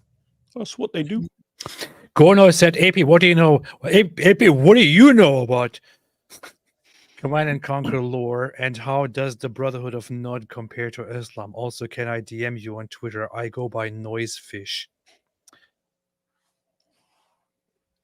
Yes, I accept. You can DM me on Twitter just because I like your username. I used to play the Command and Conquer games when I was a little child, when I was a little boy, a little baby boy, way back in the day, and that's all I know about it. But the Brotherhood of Nod, I know about them as well. But I don't know how you want to compare them to Islam. But I guess if you had to compare one side or the other, that would be Islam, yes. Timothy Peterson said, I knew AP wasn't married. His wife is an AI. Did you check, actually, and find out? Because this is supposed to stay a secret. Why would you make a super chat about it? It's a secret. Marcy Word said, can you give me 5 or so books each to read to get better informed on your topics, ranging from beginner to hard? None of the books in the Bible, unless you have specific parts, and not the Quran. I have 1. Okay, David, go. Within 5 seconds, name 5 books. Informed on your topics? What do you mean? We cover like a million different topics. If you're talking about Islam, specifically from a Christian perspective, I would go with Nabil's book, Seeking Allah, Finding Jesus, and Answering Islam by Norm Geisler and Abdul Salib. If you're talking about a lot of the issues that we typically deal with. But there's tons of books. We go through lots of stuff, but on this kinds of stuff. Vi Brazilian says, oh, shocker, she's talking about you. Scarlet says, Command and Conquer. I used to play that. Good times, right? Very, very ancient stuff. Ancient stuff. David doesn't know what we're talking about. David doesn't know. 5 books or so. I know, but I didn't say anything. Moo Cow said AP is actually an AI. That is true. Books. I don't know. Who reads books nowadays? Dave? No one. Andrew Tate said books are for losers. And you don't learn anything that from those books. That's what he says. So why would you read a book? That's how he became super smart and so well informed. Why would you read books when you can just start an OnlyFans business and lure women, make promises to them, and make them work for you, and turn them into slaves instead of reading books? Don't read books. Books won't make you money. That's what they do. Yeah, avoid books, and that way you can turn into a gaytheist. I don't know. I don't have right now. The only book that I'm the only book that I wanted to actually recommend was I brought this up to David the other day as well when we were traveling. And I keep forgetting the name of that book, although I read it 50,000 times. Man's Search for Meaning. Nothing to do with the topic, but if you want to ask about something to do with one of the topics that we're talking about, I would definitely recommend it. It gives you a very, very deep insight into the psychology of being in a concentration camp and some of the things that people nowadays don't understand when we talk about hating entire parts of the population. However, if you want to talk about the actual topics here, I have a bunch of books laying around here, and I don't have shelves. Here's one book. It's a very short book. It's called Mukhtasar al-Quduri, which is a handbook to Islamic jurisprudence from the Hanafi perspective. It's a real page turner. Yeah. It's amazing. Can't put it down. Can't put it down. Only has. Hey, wait a minute. There's only 700 pages. It looks like it's a It looks like it should have like a few thousand pages, but it's only 700 because everything is so thick and that's stupid. I don't know. I can recommend a bunch of books on Islamic jurisprudence that I read because I'm obsessed with things like that. Hey, speaking of books, I recently got this thing here because people were talking about it because it became a meme on Twitter. Under the Rocket's Glow. It's a children's book written for parents in Israel to read their children to make sense of missiles being fired at them and the Iron Dome and things like that. And this book went viral, and some people started attacking this and were like, those rockets, they kill children in Gaza. How dare you indoctrinate your children, teaching them that it's okay to kill Palestinians? And the book is actually about teaching children why the other side hates them and how you can get over that hate and how you can learn peace and love and hope for a better future and things like that. I wanted to talk about this at some point in a video, but I never came to it. Anyway, and so on. B.Apologetics became a member. Welcome to the... No, it didn't become a member. Already was a member. Rippy Guy said, thoughts on debate boxing Mohammed Hijab. They should all box each other. It'd be like chess boxing, but with a round of debate followed by a round of boxing. I would like it if it involves shooting as well. What do you say, David? I don't know. I mean, it was a couple years ago he challenged Sam Someone Shamoun said, due to a muscular fight. boys need to both wear wife beaters tomorrow night. Cool. Yadu said, happy atheist day to Mrs. Apostate from an atheist, Gnostic Hindu. AP, you're an ape. That means you're a descendant of Hanuman. You are divine. I know. You don't have to tell me that. The dehydrated pie says, guys, I have chronic... Day when I visit the US, I'd like to buy you guys shawarma. That's good. Sit and talk religion politics with you. That's nice. That's cool. What do you think about this, David? Sure, definitely. Israel someone I'd wanna Uncovered hang out say, enjoy your content and commend your strength in speaking out against Islamism. Wish you all the best. Thank you. Thank you. Appreciate that. Would love to host you on the Open Peace podcast. That sounds interesting. David, what do you say about this? Yeah. Russell Westbrook says David Wood is true prophet. Alhamdulillah, Jesus. What do you think, David? True. Okay, good. Majin Boo said, did you hear about the Islamic attack? Wait a minute, there was an Islamic attack in Moscow? No. What the hell? I don't believe it. I believe it when I see it. Marcy Word said, David, that was a typo. I didn't say I believe it, only it's possible. I will find out in 50 years or so. Look into the CIA documents regarding cartels. They do stuff like that to other governments, but other governments do the same type of stuff in your face. Thank you so much, Marcy, for the super chat and for contributing with this. And David, Yeah, Marcy. what do you have to say? Yeah, as I've said like 9 times in this live stream. Yeah, there's always the possibility of conspiracies. Conspiracies do happen. If you're just going to say it's possible that ISIS, which has been attacking concerts for years and then just attacked a concert and then claimed responsibility for the concert attack, it's possible that they were in cahoots with some other yeah, but in that sense, anything's possible. It could be the CIA, it could be Norway or Sweden or Iceland or Finland or Israel or Russia. It could be a Russian conspiracy. It could be Ukrainian conspiracy. It doesn't add anything to the conversation to say it could be. You're right. It could be a trillion different things. It could be all kinds of. It could be AP.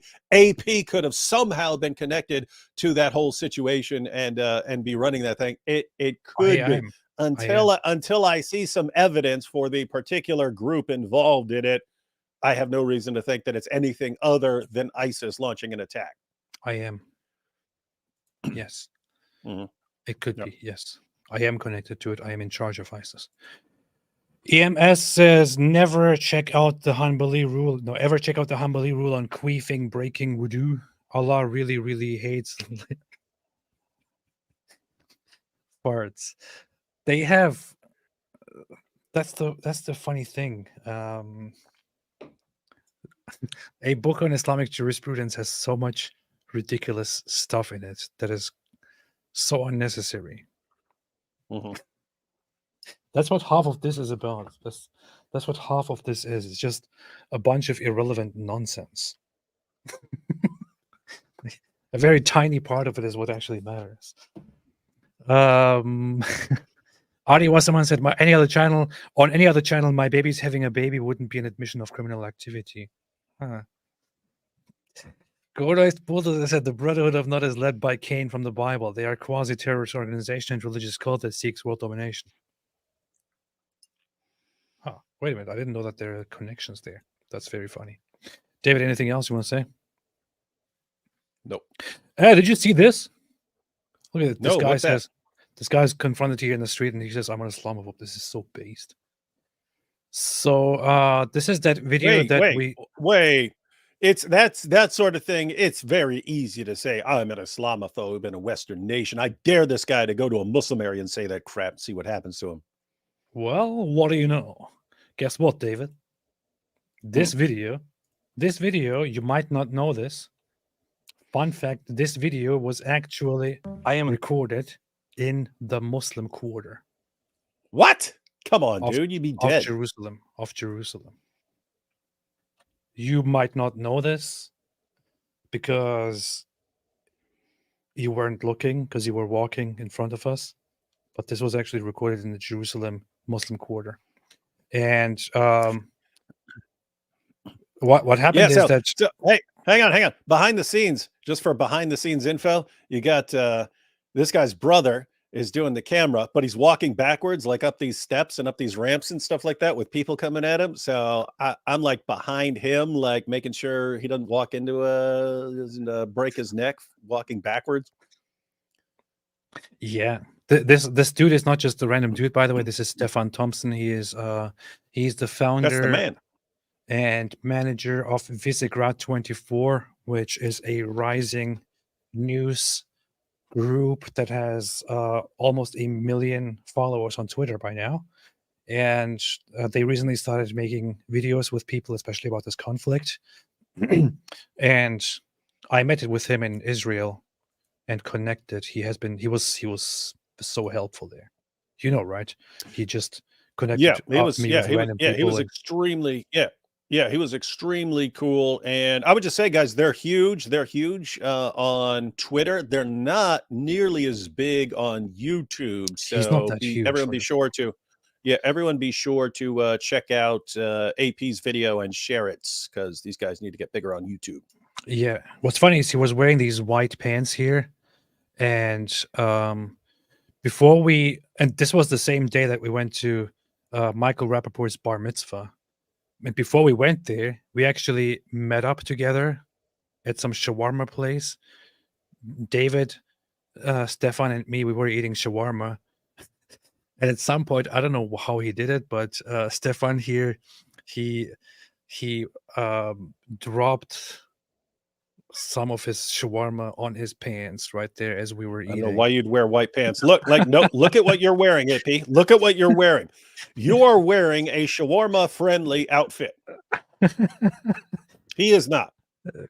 And it got all dirty, and then he had to go in there and somehow get rid of that. That was quite funny.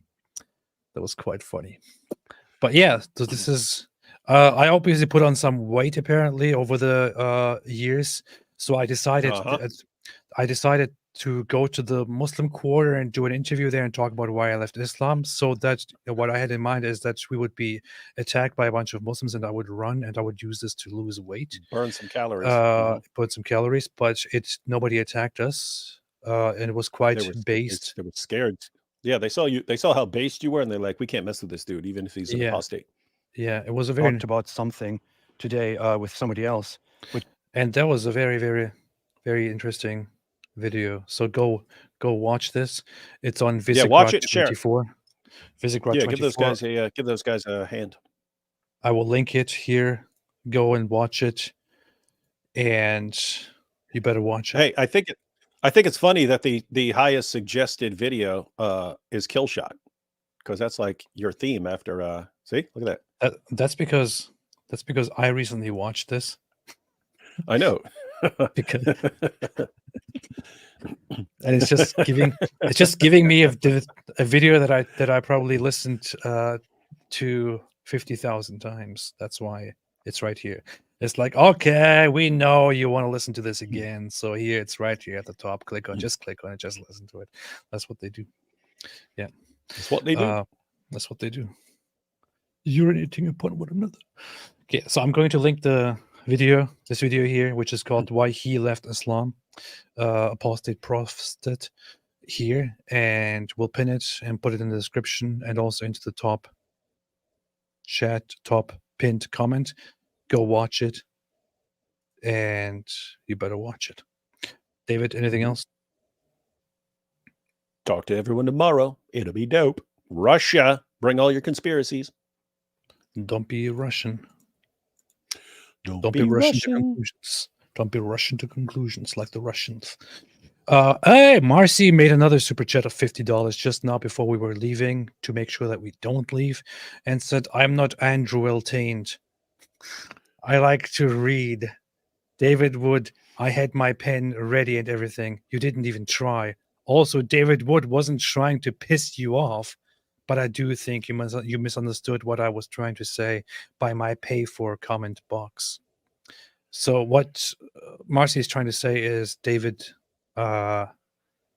behave yourself. Yeah, I still don't. Yeah, what books? Given the top, what books would we recommend for the topics we cover? I don't understand.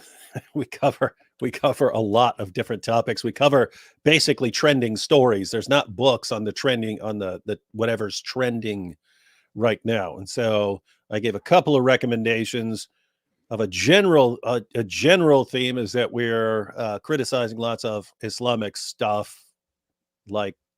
That's what Hey, how about this? I'm doing it from a Christian perspective, so I don't know. I gave you a couple recommendations. I don't know exactly what you're looking for. Yeah, stop being so rude. If you want to say, hey, we talk about scientific issues, I could give you recommendations on that. If we talk about political issues or psychology or something like that, I could give you recommendations. Just given the topics you discuss, what books would you recommend? Is kind of. Because again, we cover like trending stories and stuff. So I don't know what you're looking for. It's confusing to me. I don't know what you're looking for. It's confusing to me. And on the issue of the U.S. might be involved, yeah, I stand by my claim. Occam's razor. If this fits, I don't have much of a reason to start multiplying explanations beyond an explanation that totally fits everything I know about the situation. And if you're saying it could be something else in addition to it, absolutely. But it could be a trillion different things in addition to that. Need some evidence. That's it. That's not me being pissed off. That's me stating my view in response to. Just need some more evidence. Yeah, so go check out this video. And also, I was just going to say something, but then I decided, oh yeah, how about David, you and I, we both prepare a list of books to recommend to read, and we just post that on our community tab on YouTube.